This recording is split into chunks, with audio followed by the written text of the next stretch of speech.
يمشون على الأرض هونا وإذا خاطبهم الجاهلون قالوا سلاما والذين يبيتون لربهم سجدا وقياما والذين يقولون ربنا اصرف عنا عذاب جهنم إن عذابها كان غراما إنها ساءت مستقرا ومقاما والذين إذا أنفقوا لم يسرفوا ولم يقتروا وكان بين ذلك قواما والذين لا يدعون مع الله إلها آخر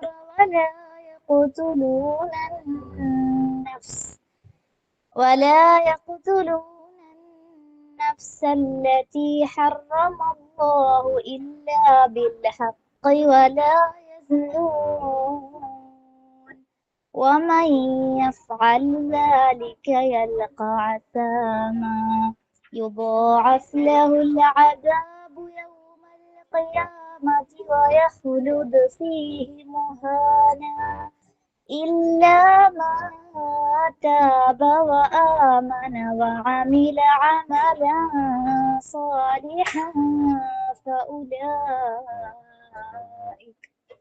فأولئك يبدل الله سيئاتهم حسنات وكان الله غفورا رحيما صدق الله. السلام عليكم ورحمة الله. الحمد لله رب العالمين. الصلاة والسلام على رسول الأمين وعلى آله وأصحابه أجمعين. أما بعد. ബഹുമാനിയായ ജെഒ Kerala president Shifana സാഹിബ, എൻ്റെ ഏറ്റവും പ്രിയപ്പെട്ട സഹോദരിമാരെ, സഹപ്രവർത്തകരെ, പടച്ച തമ്പുരാന്റെ രക്ഷയും സമാധാനവും നമ്മിൽ ഏവരിലും വർഷിക്കുമാറാവട്ടെ. അള്ളാഹുവിൻ്റെ തൃപ്തിക്കനുസരിച്ച് ജീവിക്കുവാനും അതിലൂടെ അള്ളാഹുവിൻ്റെ ജന്നാത്തിൽ ഫിർദൗസിൽ ഒരുമിച്ച് കൂടുവാനുമുള്ള ഭാഗ്യം നൽകി പടച്ചവൻ നമ്മെ ഏവരെയും അനുഗ്രഹിക്കട്ടെ. ആമീൻ. ജെഒ കേരള ചെന്നൈ ചാപ്റ്ററിന്റെ പ്രീ റമദാൻ സീരീസ് ആയ തസവ്വുദ് റീകൺസൈലിംഗ് ഹാർട്ട്സ് ബിഫോർ റമദാന്റെ ഫൈനൽ സെഷനിലാണ് നാം ഓരോരുത്തരും ഉള്ളത്. കൺസിസ്റ്റൻസി ആൻഡ് ക്യാരക്ടർ എന്ന വിഷയത്തിൽ ഇൻഷാ അള്ളാഹ് പ്രസിഡന്റ് നമ്മോട് സംസാരിക്കും. നമുക്കറിയാം, ചെറിയ കർമ്മങ്ങളാണെങ്കിലും അത് സ്ഥിരമായി ചെയ്യാനാണ് ഇസ്ലാം പഠിപ്പിക്കുന്നത്. അത് നമ്മുടെ ഈമാൻ വർദ്ധിപ്പിക്കുകയും അതോടൊപ്പം തന്നെ അള്ളാഹുമായിട്ടുള്ള ബന്ധം കൂടുതൽ ശക്തിപ്പെടുത്തുകയും ചെയ്യും. കുല്ലും ഫി ഫലക്കി യസ്ബഹൂൻ, എല്ലാം അതിൻ്റെ ഭ്രമണപഥത്തിൽ ചലിച്ചുകൊണ്ടിരിക്കുന്നു. പ്രപഞ്ചത്തിലെ എല്ലാം ഒരു നിശ്ചിത ക്രമത്തിലാണ് ചലിച്ചു കൊണ്ടിരിക്കുന്നത്. അതുപോലെ നമ്മുടെ ജീവിതവും കൺസിസ്റ്റന്റ് ആയിട്ടുകൊണ്ട് സ്ഥിരമായിട്ടുകൊണ്ട് ആയിരിക്കണം. നല്ല ശീലങ്ങൾ വളർത്തിയെടുക്കാൻ ഏറ്റവും അനുയോജ്യമായിട്ടുള്ള റമദാനിലേക്കാണ് നാം ഓടിക്കൊണ്ടിരിക്കുന്നത്. ഇൻഷാ അള്ളാഹ് റമദാനിനെ ഏറ്റവും ഉപയോഗപ്പെടുത്തിയിട്ടുള്ള ആളുകളിൽ അള്ളാഹു നമ്മെ ഏവരെയും ഉൾപ്പെടുത്തട്ടെ.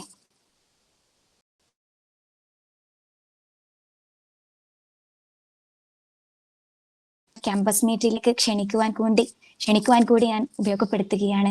ഇൻഷാ അള്ളാഹ് ഫെബ്രുവരി 14 ഒരുമയിൽ വെച്ച് ഉച്ചയ്ക്ക് ശേഷം ജെഒ കേരള ക്യാമ്പസ് മീറ്റ് നടത്തുകയാണ്. Fraternity movement national committee member Noora Maisoon Sahiba, Jamaat-e Islami Chennai chapter president Shafi Sahib, Tasneem Sahiba തുടങ്ങിയവർ അന്ന് നമ്മോട് സംസാരിക്കും. ജെഒ കേരള ചെന്നൈ ചാപ്റ്ററിന് വേണ്ടി നിങ്ങൾ ഓരോരുത്തരെയും ഈ ഒരു പരിപാടിയിലേക്ക് ക്ഷണിക്കുകയാണ്. അന്ന് നമുക്ക് നേരിട്ട് കണ്ട് സംസാരിക്കാം. ഇൻഷാ അല്ലാഹ് ഇന്നത്തെ ഈ ഒരു സെഷൻ കൈകാര്യം ചെയ്ത് കൊണ്ട് സംസാരിക്കുന്നത് നമ്മുടെ ഏറ്റവും പ്രിയങ്കരിയായ, നമ്മുടെ ബഹുമാനിയായ പ്രസിഡന്റ് ആണ്. ഷിഫാന സാഹിബയെ ജിയോ കേരള ചെന്നൈ ചാപ്റ്ററിന് വേണ്ടി ക്ഷണിക്കുകയാണ്. ഇൻഷാ അള്ളാഹ് പടച്ചൻ നമ്മെ എവരെയും അനുഗ്രഹിക്കട്ടെ. റമദാൻ ഏറ്റവും ഉപയോഗപ്പെടുത്തിയ കൂട്ടരിൽ അള്ളാഹു നമ്മെ എവരെയും ഉൾപ്പെടുത്തട്ടെ. അസ്സലാമു അലൈക്കും വറഹ്മത്തുള്ളാഹി വബറകാതുഹു.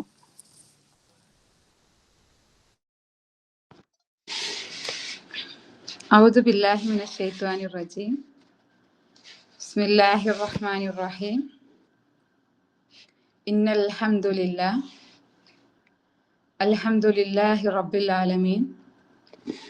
الصلاة والسلام على رسوله النبي محمد مصطفى صلى الله عليه وسلم وعلى آله المجتبى وأصحابه الأجمعين أما بعد. رب اشرح لي صدري ويسر لي أمري واحلل عقدة من لساني يفقهوا قولي. ഏറ്റവും പ്രിയ നിറഞ്ഞ ജിയോ കേരള ചെന്നൈ ചാപ്റ്റർ പ്രസിഡന്റ് ഫർഹാ സാഹിബ, എന്നെ ശ്രവിച്ചുകൊണ്ടിരിക്കുന്ന എൻ്റെ പ്രിയപ്പെട്ട സഹോദരിമാരെ, അസ്സലാമു അലൈക്കും വറഹ്മത്തുള്ളാഹി തആല വബറകാത്ത്. അല്ലാഹു സുബ്ഹാനഹു വ തആല നാം ഏവരെയും അനുഗ്രഹിക്കുമാറാകട്ടെ. അവന്റെ കരുണയും കരുതലും നാം ഏവരിലും സദാ വർഷിക്കുമാറാകട്ടെ. അതോടൊപ്പം തന്നെ നമ്മളെല്ലാവരും ഈ ഒരു സെഷന് ഇന്നിവിടെ ചേർന്നിരിക്കുന്നുണ്ടായിരിക്കുക റമളാനുമായി ബന്ധപ്പെട്ടിട്ടുള്ള കാര്യങ്ങൾ കൃത്യമായി ചർച്ച ചെയ്യുന്നതിനായും അതിനായി നമ്മുടെ ഓരോരുത്തരുടെയും മുന്നൊരുക്കങ്ങൾ എവിടെ എത്രത്തോളം എത്തി എന്നുള്ളതും നമ്മുടെ സ്വഭാവത്തെ, നമ്മുടെ ശീലങ്ങളെ അതിനനുസരിച്ച് എത്രത്തോളം ചിട്ടപ്പെടുത്തിയെടുക്കാൻ കഴിയും എന്നുള്ളത് കൃത്യമായിട്ട് ശ്രവിക്കുന്നതിനായിട്ടായിരിക്കും നമ്മളെല്ലാവരും ഇന്ന് ഈ ഒരു വെർച്വലായിട്ട് കൂടിയിരുന്നിട്ടുണ്ടായിരിക്കുക. റബ്ബ് സുബ്ഹാനഹു വ തആല ഈ ഒരു കൂടിയിരുത്തവും നമ്മിൽ നിന്നും ഒരു സ്വാലിഹായ അമലായി സ്വീകരിക്കുകയും അതോടൊപ്പം തന്നെ ഏതൊരു ലക്ഷ്യത്തോട് കൂടിയിട്ടാണോ നമ്മൾ ഈ ഒരു കൂടിയിരുത്തം നടത്തുന്നത്, അതിന്റെ ഏറ്റവും നല്ല ലക്ഷ്യം അത് സംഘടനയ്ക്കാണെങ്കിലും ഓരോ വ്യക്തികൾക്കാണെങ്കിലും അതിന്റെ ഏറ്റവും നല്ല രൂപത്തിൽ അത് പൂർത്തീകരിക്കുവാനുള്ള എല്ലാവിധ അനുഗ്രഹവും നൽകട്ടെ. ആമീൻ യാ റബ്ബൽ ആലമീൻ. ഒരു വിശ്വാസിയെ സംബന്ധിച്ചിടത്തോളം വിശ്വാസി ഇപ്പൊ ഏറ്റവും വലിയ പ്രാർത്ഥനയിലായിരിക്കും അല്ലെ. റമളാനെ വരവേൽക്കുന്നതിനായി, ആത്മീയപരമായ വിശുദ്ധി കൈവരിക്കുന്നതിനായി അല്ലാഹുമ്മ ബാരിക് ലനാ ഫീ ശഹ്റ റജബ വ ശഅബാൻ വബല്ലിഗ്നാ റമളാൻ എന്ന് പറയുന്ന റസൂലുള്ളാഹി സ്വല്ലല്ലാഹു അലൈഹി വസല്ലമ പ്രാർത്ഥിച്ചിട്ടുള്ള ഒരു പ്രാർത്ഥനയിലൂടെ കടന്നു പോകുന്നവരായിരിക്കും നമ്മളെല്ലാവരും. അല്ലാഹുവേ, ശഅബാനിലും റജബിലും നീ ഞങ്ങൾക്ക് ബർക്കത്ത് ചൊരിയണമേ, റമളാനെ ഞങ്ങളിലേക്ക് എത്തിക്കണമേ എന്ന് പ്രാർത്ഥിക്കുന്ന നിമിഷങ്ങളിലൂടെ, ദിനങ്ങളിലൂടെ ആയിരിക്കും നമ്മളെല്ലാവരും കടന്നു പോകുന്നുണ്ടായിരിക്കുക. ഇൻഷാ അല്ലാഹ് എന്നെ ശ്രവിച്ചുകൊണ്ടിരിക്കുന്ന എൻ്റെ പ്രിയപ്പെട്ട സഹോദരിമാരെല്ലാവരും അത്തരത്തിലുള്ള ആ ഒരു പ്രാർത്ഥന ഒരു തവണയെങ്കിലും പ്രാർത്ഥിച്ചിട്ടുണ്ടായിരിക്കുമെന്ന് ഞാൻ പ്രതീക്ഷിക്കുകയാണ്. നിലവിലുള്ള ഈ ഒരു ശഅബാൻ മാസത്തിൽ ഞങ്ങൾക്ക് ബർക്കത്ത് ചൊരിയണമെന്നും റമളാൻ വരെ എൻ്റെ ആയുസ്സിനെ നീ നീട്ടിത്തരണമേ എന്നും റമളാനെ എത്രയും പെട്ടെന്ന് എന്നിലേക്ക് എത്തിക്കണമേ എന്ന് ഒരു തവണയെങ്കിലും ആഗ്രഹിച്ചിട്ടുള്ള, അതിയായി ആഗ്രഹിച്ചിട്ടുള്ളവരായിരിക്കും എൻ്റെ മുമ്പിലുള്ളത് എന്ന് ഞാൻ വിശ്വസിക്കുകയാണ്. റമളാൻ എന്ന് പറഞ്ഞാല് നമുക്കറിയാവുന്നതാണ് അല്ലെ. യഥാർത്ഥത്തിൽ ഒരു മനുഷ്യന്റെ ഒരു ആത്മീയ വിശുദ്ധി കൈവരിക്കുന്ന, എല്ലാ അർത്ഥത്തിലും അവന്റെ മനുഷ്യനെ വിശുദ്ധനാക്കി മാറ്റുന്ന ഒരു പ്രക്രിയയാണ് യഥാർത്ഥത്തിൽ റമളാൻ എന്ന് പറയുന്നത്. പലപ്പോഴും നമുക്ക് ഇവിടെ കൂടിയിരിക്കുന്ന എല്ലാവരും ആദ്യമായിട്ട് റമളാൻ മാസത്തിലേക്ക് എത്തുന്നവരല്ലല്ലോ നമ്മളാരും. പലപ്പോഴായിട്ട് ആ ഒരു വിശുദ്ധി കൈവരിക്കുന്നതിനായുള്ള ആ ഒരു അവസരം മുമ്പിലെത്തിയിട്ടുള്ള, എത്രയോ വർഷങ്ങളായിട്ട് മുമ്പിലെത്തിയിട്ടുള്ളവരായിരിക്കും നമ്മൾ ഓരോരുത്തരും. പക്ഷെ ഓരോ റമളാനും ഒരു വിശ്വാസിയെ സംബന്ധിച്ചിടത്തോളം പുതിയ പുതിയ മാറ്റങ്ങൾ, പുതിയ തലത്തിലുള്ള വിശുദ്ധി, ആത്മീയപരമായിട്ട് തന്നെയുള്ള വിശുദ്ധി നടത്തിക്കൊണ്ട് അള്ളാഹുയിലേക്ക് മുന്നേറുന്നതിനായിട്ടുള്ള അവസരമാക്കി മാറ്റിയെടുക്കുവാൻ നമുക്ക് എല്ലാവർക്കും കഴിയേണ്ടതുണ്ട്. മനുഷ്യനെ വിശുദ്ധി കൈവരിക്കുക എന്നുള്ളതോടൊപ്പം തന്നെ മനുഷ്യന്റെ ശത്രുവിൽ നിന്നും, വിശ്വാസിയുടെ ശത്രുവിൽ നിന്നും, അള്ളാഹുവിന്റെ ശത്രുവിൽ നിന്നും മനുഷ്യനെ സംരക്ഷിക്കുന്ന ഒരു പരിചയാണ്, ഒരു കോട്ടയാണ് യഥാർത്ഥത്തിൽ റമദാൻ എന്ന് പറയുന്നത്, അല്ലെങ്കിൽ റമദാനിലെ വ്രതാനുഷ്ഠാനം എന്ന് പറയുന്നത്.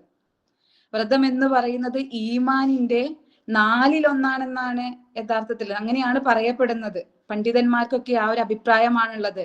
റമദാൻ എന്ന് പറഞ്ഞാൽ, റമദാനിലെ വ്രതം എന്ന് പറഞ്ഞാല് ഈമാൻ പൂർത്തീകരണത്തിന്റെ 4-1 ഇത് 2 ഹദീസുകളിൽ നിന്നാണ് അത്തരത്തിലുള്ള ഒരു അനുമാനത്തിലേക്ക് പണ്ഡിതന്മാർ എത്തിച്ചേർന്നിട്ടുള്ളത് എന്ന് നമുക്ക് പറയാൻ പറ്റും. ഇത് ഏതൊക്കെ ഹദീസുകളാണെന്ന് വെച്ചാൽ, വ്രതം സഹനത്തിന്റെ പകുതിയാണെന്ന് പറയുന്നുണ്ട്. നോമ്പ് എന്ന് പറഞ്ഞാല് സർവം ഉപേക്ഷിച്ചുകൊണ്ട് അള്ളാഹുവിനെ മാത്രം സൂക്ഷിച്ചുകൊണ്ട്, അള്ളാഹുവിനാലുള്ള സൂക്ഷ്മത കൊണ്ട് മാത്രം മുന്നോട്ട് പോകുന്ന ആ ഒരു കർമ്മമുണ്ടല്ലോ, ആ കർമ്മം സഹനത്തിന്റെ പകുതിയാണെന്നാണ് പറയുന്നത്. സഹനമോ മറ്റൊരു ഹദീസിൽ ഇങ്ങനെയാണ് കാണുന്നത്, സഹനം എന്ന് പറഞ്ഞാല് അത് ഈമാനിന്റെ പകുതിയാണെന്നും പറയുന്നുണ്ട്. ഈമാനിന്റെ പകുതിയായിട്ടുള്ള സഹനം വ്രതത്തിന്റെ പകുതിയാണെന്ന് പറയുന്നത് കൊണ്ട് തന്നെ വ്രതം എന്ന് പറഞ്ഞാൽ ഈമാൻ ഊട്ടിയുറപ്പിക്കാനുള്ള ഏറ്റവും നല്ല മാർഗമാണ്. ഈമാനിന്റെ 4-1 എന്നാണ് പണ്ഡിതന്മാരെല്ലാവരും അഭിപ്രായപ്പെടുന്നത്. അതുകൊണ്ട് തന്നെ മനുഷ്യന്റെ മനസ്സിന്റെ ഉള്ളില് ഏതെങ്കിലും തലത്തിൽ കോളിളക്കം സംഭവിച്ചിട്ടുള്ള ഈമാന്, തഖ്വ, അതിനെയെല്ലാം നിർമ്മിച്ചെടുക്കാനുള്ള, അതിനെല്ലാം റീകൺസ്ട്രക്ട് ചെയ്തെടുക്കാനുള്ള ഒരു ട്രെയിനിങ് പീരീഡ് കൂടിയാണ് യഥാർത്ഥത്തിൽ റമളാൻ എന്ന് പറയുന്നത്. റമളാന്റെ പുണ്യത്തെ കുറിച്ച് പറയുന്ന സമയത്ത് എപ്പോഴും ഒരു ഹദീസ് നമുക്ക് കാണാൻ വേണ്ടിയിട്ട് പറ്റും അല്ലെ. റസൂലുള്ളാഹി സ്വല്ലല്ലാഹു അലൈഹി വസല്ലമ തന്നെ പറയാണ്, അള്ളാഹു പറയുന്നു എന്ന് പറഞ്ഞിട്ട് തന്നെ പറയാണ്, ഏതൊരു നന്മക്കും 10 ഇരട്ടി എന്തുണ്ടായിരിക്കും? ഫലമുണ്ടായിരിക്കും, പ്രതിഫലം ഉണ്ടായിരിക്കും. 10 ഇരട്ടി മുതൽ 70 ഇരട്ടി വരെ എന്തുണ്ടായിരിക്കും? പ്രതിഫലം ഉണ്ടായിരിക്കും എന്ന് പറയുന്നുണ്ട്. എന്നിട്ട് അപ്പൊ തന്നെ പറയാണ്, റമളാൻ ഒഴിച്ച്, റമളാനിലെ വ്രതാനുഷ്ഠാനം ഒഴിച്ച് ബാക്കി എല്ലാ നന്മകൾക്കും 10 ഇരട്ടി മുതൽ 70 ഇരട്ടി വരെ നന്മയുണ്ടായിരിക്കും എന്നാണ് പറയുന്നത്. എന്നിട്ട് എന്താ റമളാനിലുള്ള വ്രതാനുഷ്ഠാനത്തെ കുറിച്ചിട്ട് എന്താണ് പറയുന്നത്? വ്രതാനുഷ്ഠാനം ഒഴിച്ചെന്ന് പറഞ്ഞിട്ട് അതെന്താണ്? അതിന്റെ പ്രതിഫലം നൽകുന്നത് നാമാണ്. അതിന്റെ പ്രതിഫലം ബാക്കി എല്ലാ ആരാധനാ കർമ്മങ്ങൾക്കും മനുഷ്യൻ ചെയ്യുന്ന അള്ളാഹുവിൽ നിന്നും പ്രതിഫലം കിട്ടണമെന്ന് ആഗ്രഹിച്ചുകൊണ്ട് മനുഷ്യൻ ചെയ്യുന്ന എല്ലാ നന്മക്കും 10 മുതൽ 70 ഇരട്ടി വരെയുള്ള പുണ്യമുണ്ട്, 10 മുതൽ 70 ഇരട്ടി വരെയുള്ള പ്രതിഫലമുണ്ട്. പക്ഷേ റമളാനിലെ വ്രതാനുഷ്ഠാനം ഒഴിച്ച്, റമളാനിലെ വ്രതം ഒഴിച്ച് ബാക്കി എല്ലാത്തിനും ഒരു ലിമിറ്റ് വെച്ചുകൊണ്ടാണ് പ്രതിഫലം നൽകുന്നത്. പക്ഷെ റമളാനിലുള്ള വ്രതാനുഷ്ഠാനത്തിന്, അല്ലെങ്കിൽ വ്രതാനുഷ്ഠാനത്തിന്, അതിന് അള്ളാഹു സുബ്ഹാനഹു വ തആല നേരിട്ടാണ് പ്രതിഫലം നൽകുന്നത്. അതിന് അളവറ്റ പ്രതിഫലമുണ്ട്. അതിന് ലിമിറ്റ് ഇല്ലാത്ത അൺലിമിറ്റഡ് ആയിട്ടുള്ള പ്രതിഫലം ഉണ്ടായത് കൊണ്ടാണ് അതിനെ മാത്രം എന്ത് ചെയ്യുന്നത്? മാറ്റി നിർത്തിക്കൊണ്ട് തന്നെ, വ്യത്യസ്തമാക്കിക്കൊണ്ട് തന്നെ പറയുന്നത്. നിങ്ങൾ ആലോചിച്ചിട്ടുണ്ട്, നിങ്ങൾ പലപ്പോഴും കേട്ടിട്ടുള്ള ഹദീസായിരിക്കും ഇത് അല്ലെ. എന്തുകൊണ്ടാണ് മറ്റുള്ള ആരാധനാ കർമ്മങ്ങളിൽ നിന്നും വ്രതാനുഷ്ഠാനത്തിന് മാത്രം ഇങ്ങനെ അൺലിമിറ്റഡ് ആയിട്ടുള്ള, ലിമിറ്റ് ഇല്ലാത്ത പ്രതിഫലം അള്ളാഹു സുബ്ഹാനഹു വ തആല നൽകുന്നുണ്ടായിരിക്കുക? റമളാനിലുള്ള വ്രതാനുഷ്ഠാനത്തെക്കാൾ, നിർബന്ധിത വ്രതത്തെക്കാൾ, നോമ്പിനേക്കാൾ എത്രയോ പ്രാധാന്യം നൽകുന്ന, അല്ലെങ്കിൽ പ്രാധാന്യമുള്ള, അല്ലെങ്കിൽ പ്രാധാന്യത്തോട് കൂടിയിട്ട് വിശദീകരിച്ചിട്ടുള്ള ആരാധനാ കർമ്മങ്ങളുണ്ട് അല്ലെ. പിന്നെ നമസ്കാരത്തെ കുറിച്ചിട്ട് പറയുന്നുണ്ട്, സകാത്തിനെ കുറിച്ചിട്ട് പറയുന്നുണ്ട്, അതുപോലെ തന്നെ ഹജ്ജ് കർമ്മത്തെ കുറിച്ച് പറയുന്നുണ്ട്. ഇതിനൊക്കെ പുറമേയുള്ള ആരാധനാ കർമ്മങ്ങളെ കുറിച്ചിട്ടും, അതോടൊപ്പം തന്നെ അള്ളാഹു ഏകദൈവ വിശ്വാസത്തെ കുറിച്ചിട്ടൊക്കെ, അങ്ങനെയുള്ള പല ആരാധനാ കർമ്മങ്ങളെയും അടിസ്ഥാനങ്ങളെയും പറയുമ്പോൾ ഈ ഒരു ആരാധനാ കർമ്മത്തെ മാത്രം എന്ത് ചെയ്യാണ് അള്ളാഹു സുബ്ഹാനഹു വ തആല പറയണം, അതിനൊന്നും ലിമിറ്റ് ഇല്ലാത്ത, അള്ളാഹു സുബ്ഹാനഹു വ തആല നിശ്ചയിക്കുന്നതിനനുസരിച്ചിട്ട് മാത്രം അളവറ്റ പ്രതിഫലം നൽകുകയാണ് എന്ന് പറയുന്നത് എന്തുകൊണ്ടായിരിക്കും എന്നുള്ളത് നിങ്ങൾ ആലോചിച്ച് നോക്കിയിട്ടുണ്ടോ? യഥാർത്ഥത്തിൽ വ്രതം എന്ന് പറയുന്നത് അതൊരു ഉപേക്ഷിക്കലാണ്. എല്ലാ കാര്യം മനുഷ്യന് ഇഷ്ടപ്പെട്ട ഈ ഒരു ലോകത്തെ അള്ളാഹു സുബ്ഹാനഹു വ തആല പച്ചപ്പാർന്നതും ഹുൽവുള്ളതും മധുരമുള്ളതുമാക്കി മാറ്റിയിരിക്കുകയാണ്. മനുഷ്യന്റെ മനസ്സിനെ കോളിളക്കം സംഭവിക്കാൻ കഴിയുന്ന രൂപത്തിൽ, മനുഷ്യന്റെ മനസ്സിനെ ഇങ്ങനെ വശീകരിക്കാൻ കഴിയുന്ന രൂപത്തിലുള്ള എല്ലാവിധ പച്ചപ്പും എല്ലാവിധ മധുരവും കൂടി നൽകിയിട്ടുള്ള ഒരു ലോകമാണ് ഈ ലോകം എന്ന് പറയുന്നത്, ഇഹലോകം എന്ന് പറയുന്നത് അല്ലെ. ഈ ഒരു ഇഹലോകത്തില് മനുഷ്യർക്ക് ഇഷ്ടപ്പെട്ട എല്ലാ ഇച്ഛകളെയും എല്ലാ ഇൻട്രസ്റ്റുകളെയും എല്ലാ താല്പര്യങ്ങളെയും എല്ലാ ഇഷ്ടങ്ങളെയും ഉപേക്ഷിച്ചുകൊണ്ട് അള്ളാഹുവിന്റെ ഇഷ്ടം എന്താണോ, അള്ളാഹുവിനോടുള്ള സൂക്ഷ്മത എന്താണോ അത് മാത്രം കാണിക്കാനുള്ള ഒരു ആരാധനാ കർമ്മമാണ് യഥാർത്ഥത്തിൽ റമളാൻ എന്ന് പറയുന്നത് അല്ലെ. മനുഷ്യന് ഇഷ്ടമുള്ള വിഭവം, മനുഷ്യന്റെ ദാഹം, മനുഷ്യന്റെ സ്വഭാവം, മനുഷ്യന്റെ ഉറക്കം, അതല്ലെങ്കിൽ മനുഷ്യന്റെ ക്ഷീണം, അങ്ങനെ തുടങ്ങിയിട്ടുള്ള എല്ലാ കാര്യങ്ങളെയും അതോടൊപ്പം തന്നെ മനുഷ്യന്റെ ലൈംഗികാസക്തിയുമായി ബന്ധപ്പെട്ടിട്ടുള്ള കാര്യങ്ങൾ, അതിനെല്ലാം കൃത്യമായി നിയന്ത്രിച്ചുകൊണ്ട് അള്ളാഹുവിൽ മാത്രം സൂക്ഷ്മത പുലർത്തിക്കൊണ്ട് മുന്നോട്ട് പോകുന്ന ഒരു ആരാധനാ കർമ്മമാണ് യഥാർത്ഥത്തിൽ റമളാൻ എന്ന് പറയുന്നത്. അതോടൊപ്പം തന്നെ റമളാന്റെ അല്ലെങ്കിൽ വ്രതത്തിന്റെ വ്രതാനുഷ്ഠാനത്തിന്റെ അതിന്റെ ഒരു അനുഷ്ഠാന കർമ്മം ഒരു ഫിസിക്കലി നമ്മളൊന്ന് എടുത്തു നോക്കുകയാണെങ്കിൽ തന്നെ മറ്റുള്ള കർമ്മങ്ങളെ പോലെ ദൃശ്യമായിട്ടുള്ള ഒന്നും അതിൽ നമുക്ക് കാണാൻ കഴിയൂല അല്ലെ. ഇപ്പൊ നമസ്കാരമാണെന്നുണ്ടെങ്കിൽ നമ്മൾ എന്താണ് കൃത്യമായിട്ട് തക്ബീറോട് കൂടിയിട്ട് അവസാനം സലാം വരെ അതെന്ത് ചെയ്യുന്നുണ്ട്, അതൊരു നമ്മളുടെ ശരീരം കൂടി ഇൻവോൾവ് ചെയ്യുന്ന ഒരു കർമ്മമാണ് യഥാർത്ഥത്തിൽ റമളാൻ എന്ന് പറയുന്നത്. നമുക്കതിന് ദൃശ്യമായിട്ട് കാണാൻ കഴിയും. സക്കാത്ത് എന്ന് പറയുന്നതും അതേപോലെ തന്നെ നമുക്ക് ദൃശ്യമായിട്ട് കാണിക്കാൻ പറയും, അല്ലെങ്കിൽ എണ്ണി തിട്ടപ്പെടുത്താൻ വേണ്ടിയിട്ട് കഴിയും. ഹജ്ജ് കർമ്മം നമുക്ക് അതിനായിട്ട് കാണാൻ കഴിയുന്നതാണ്. പക്ഷെ റമളാൻ എന്ന് പറയുന്നത് അത് യഥാർത്ഥത്തിൽ ദൃശ്യമായിട്ടുള്ള ഒന്നുമില്ല തന്നെ. ഇവിടെ എന്താണ്, മറ്റെല്ലാ ആരാധനാ കർമ്മങ്ങളിൽ നിന്നും വ്യത്യസ്തമായിക്കൊണ്ട് അള്ളാഹുവും ഒരു അടിയാറും അള്ളാഹുവും അടിമയും തമ്മിൽ മാത്രമുള്ള ഒരു കരാറാണ് യഥാർത്ഥത്തിൽ റമളാൻ എന്ന് പറയുന്നത്. അവിടെ ഒരു ഉപേക്ഷിക്കലാണെങ്കിൽ കൂടി ആ ഉപേക്ഷിക്കൽ എന്തിനു വേണ്ടിയിട്ടാണ്, ആ ഉപേക്ഷിക്കൽ എങ്ങനെയുള്ളതാണെന്നുള്ള അദൃശ്യമായിട്ടുള്ള ഒരു ആരാധനാ കർമ്മം കൂടിയാണ് യഥാർത്ഥത്തിൽ റമളാൻ എന്ന് പറയുന്നത്. അത് കൃത്യമായിട്ട് പറയുകയാണെന്നുണ്ടെങ്കിൽ റമളാൻ എന്ന് പറയുന്നത് സഹനത്തിന്റെയും ക്ഷമയുടെയും മാത്രം ഇൻവോൾവ് ആയിട്ടുള്ള ഒരു കർമ്മമാണ് യഥാർത്ഥത്തിൽ റമളാൻ എന്ന് പറയുന്നത്. എന്ന് വെച്ചാല് വിശ്വാസിയും അവന്റെ സൃഷ്ടാവും അവർ മാത്രം തമ്മിൽ അറിയപ്പെടുന്ന വളരെ രഹസ്യമായിട്ടുള്ള വളരെ അദൃശ്യമായിട്ടുള്ള ഒരു കർമ്മം തന്നെയാണ് റമളാൻ എന്ന് നമുക്ക് മറ്റുള്ളവരെ ഒന്നും ബോധ്യപ്പെടുത്തേണ്ട ആവശ്യമില്ല. അതിനേക്കാൾ അപ്പുറം റബ്ബുമായിട്ടുള്ള ഒരു ബന്ധം കൃത്യമായിട്ട് പുലർത്തുന്ന ഒരു കർമ്മമാണ് യഥാർത്ഥത്തിൽ ഈ ഒരു റമളാനിലെ അല്ലെങ്കിൽ വ്രതം എന്ന് പറയുന്നത്, വ്രതാനുഷ്ഠാനം എന്ന് തന്നെ നമുക്ക് പറയാൻ പറ്റും. അപ്പൊ വ്രതത്തെ കുറിച്ചിട്ട് അല്ലെങ്കിൽ റമളാനിലെ വ്രതം നമുക്ക് നിർബന്ധമാക്കിയതുമായി ബന്ധപ്പെട്ടുള്ള ഒരു ആയത്ത് നമുക്ക് എല്ലാവർക്കും അറിയുന്നുണ്ടായിരിക്കും അല്ലെ. യാ അയ്യുഹല്ലദീന ആമനു കുതിബ അലൈക്കുമുസ് സിയാമ കമാ കുതിബ അലല്ലദീന മിൻ ഖബ്ലിക്കും ലഅല്ലക്കും തത്തഖൂൻ എന്നാണ് പറയുന്നത്. എന്ന് വെച്ചാൽ നിങ്ങൾക്ക് മുമ്പുള്ളവർക്ക് നോമ്പ് നിർബന്ധമാക്കപ്പെട്ടിട്ടുള്ളത് പോലെ തന്നെ നിങ്ങൾക്കും എന്ത് ചെയ്തിട്ടുണ്ട്, നോമ്പ് നിർബന്ധമാക്കിയിട്ടുണ്ട്. ഇതെന്തിനു വേണ്ടിയിട്ടാണ്? നിങ്ങൾ സൂക്ഷ്മതയുള്ളവരാവാൻ വേണ്ടിയിട്ടാണെന്നാണ് പറയുന്നത്. നിങ്ങൾ തഖ്വയുള്ളവരാവാൻ വേണ്ടിയിട്ട്, അള്ളാഹുവിനെ മാത്രം സൂക്ഷിച്ചുകൊണ്ട് മുന്നോട്ട് പോകുന്നവരാണെന്ന് നിങ്ങൾ കൃത്യമായിട്ട് തെളിയിക്കുന്നതിന് വേണ്ടിയിട്ടാണ് അള്ളാഹു സുബ്ഹാനഹു വ തആല എന്ത് ചെയ്തിട്ടുള്ളത്, നിങ്ങൾക്ക് നോമ്പ് നിർബന്ധമാക്കിയിട്ടുള്ളത് എന്നാണ് റബ്ബ് സുബ്ഹാനഹു വ തആല തന്നെ ഖുർആനിൽ പറയുന്നത് അല്ലെ. എന്ന് വെച്ചാല് അള്ളാഹുവിന്റെ ശത്രുവിനെ കൃത്യമായി കീഴടക്കിക്കൊണ്ട്, പിശാചിനെ കീഴടക്കിക്കൊണ്ട് അള്ളാഹുവിന്റെ മുമ്പിൽ മാത്രം സുജൂദ് ചെയ്യുന്ന, അള്ളാഹുവിനെ മാത്രം സൂക്ഷിച്ചുകൊണ്ട് മുന്നോട്ട് കൊണ്ടുപോകുന്ന ഒരു ആരാധനാ കർമ്മമാണ് യഥാർത്ഥത്തിൽ വ്രതാനുഷ്ഠാനം. ഇപ്പൊ നമ്മളെല്ലാവരും ഇപ്പോ നമ്മളെ സംബന്ധിച്ചിടത്തോളം വളരെ കുറഞ്ഞ ദിവസങ്ങൾ മാത്രമാണ് റമളാനിലേക്ക് കാലെടുത്ത് വെക്കാൻ നമ്മുടെ മുമ്പിലുള്ളത് അല്ലെ. നമ്മുടെ നോമ്പൊന്ന് നമ്മളൊന്ന് വിശകലനം ചെയ്ത് നോക്കുക. നമ്മുടെ റമളാനിലുള്ള നോമ്പ് നമ്മളൊന്ന് വിശകലനം ചെയ്ത് നോക്കുക.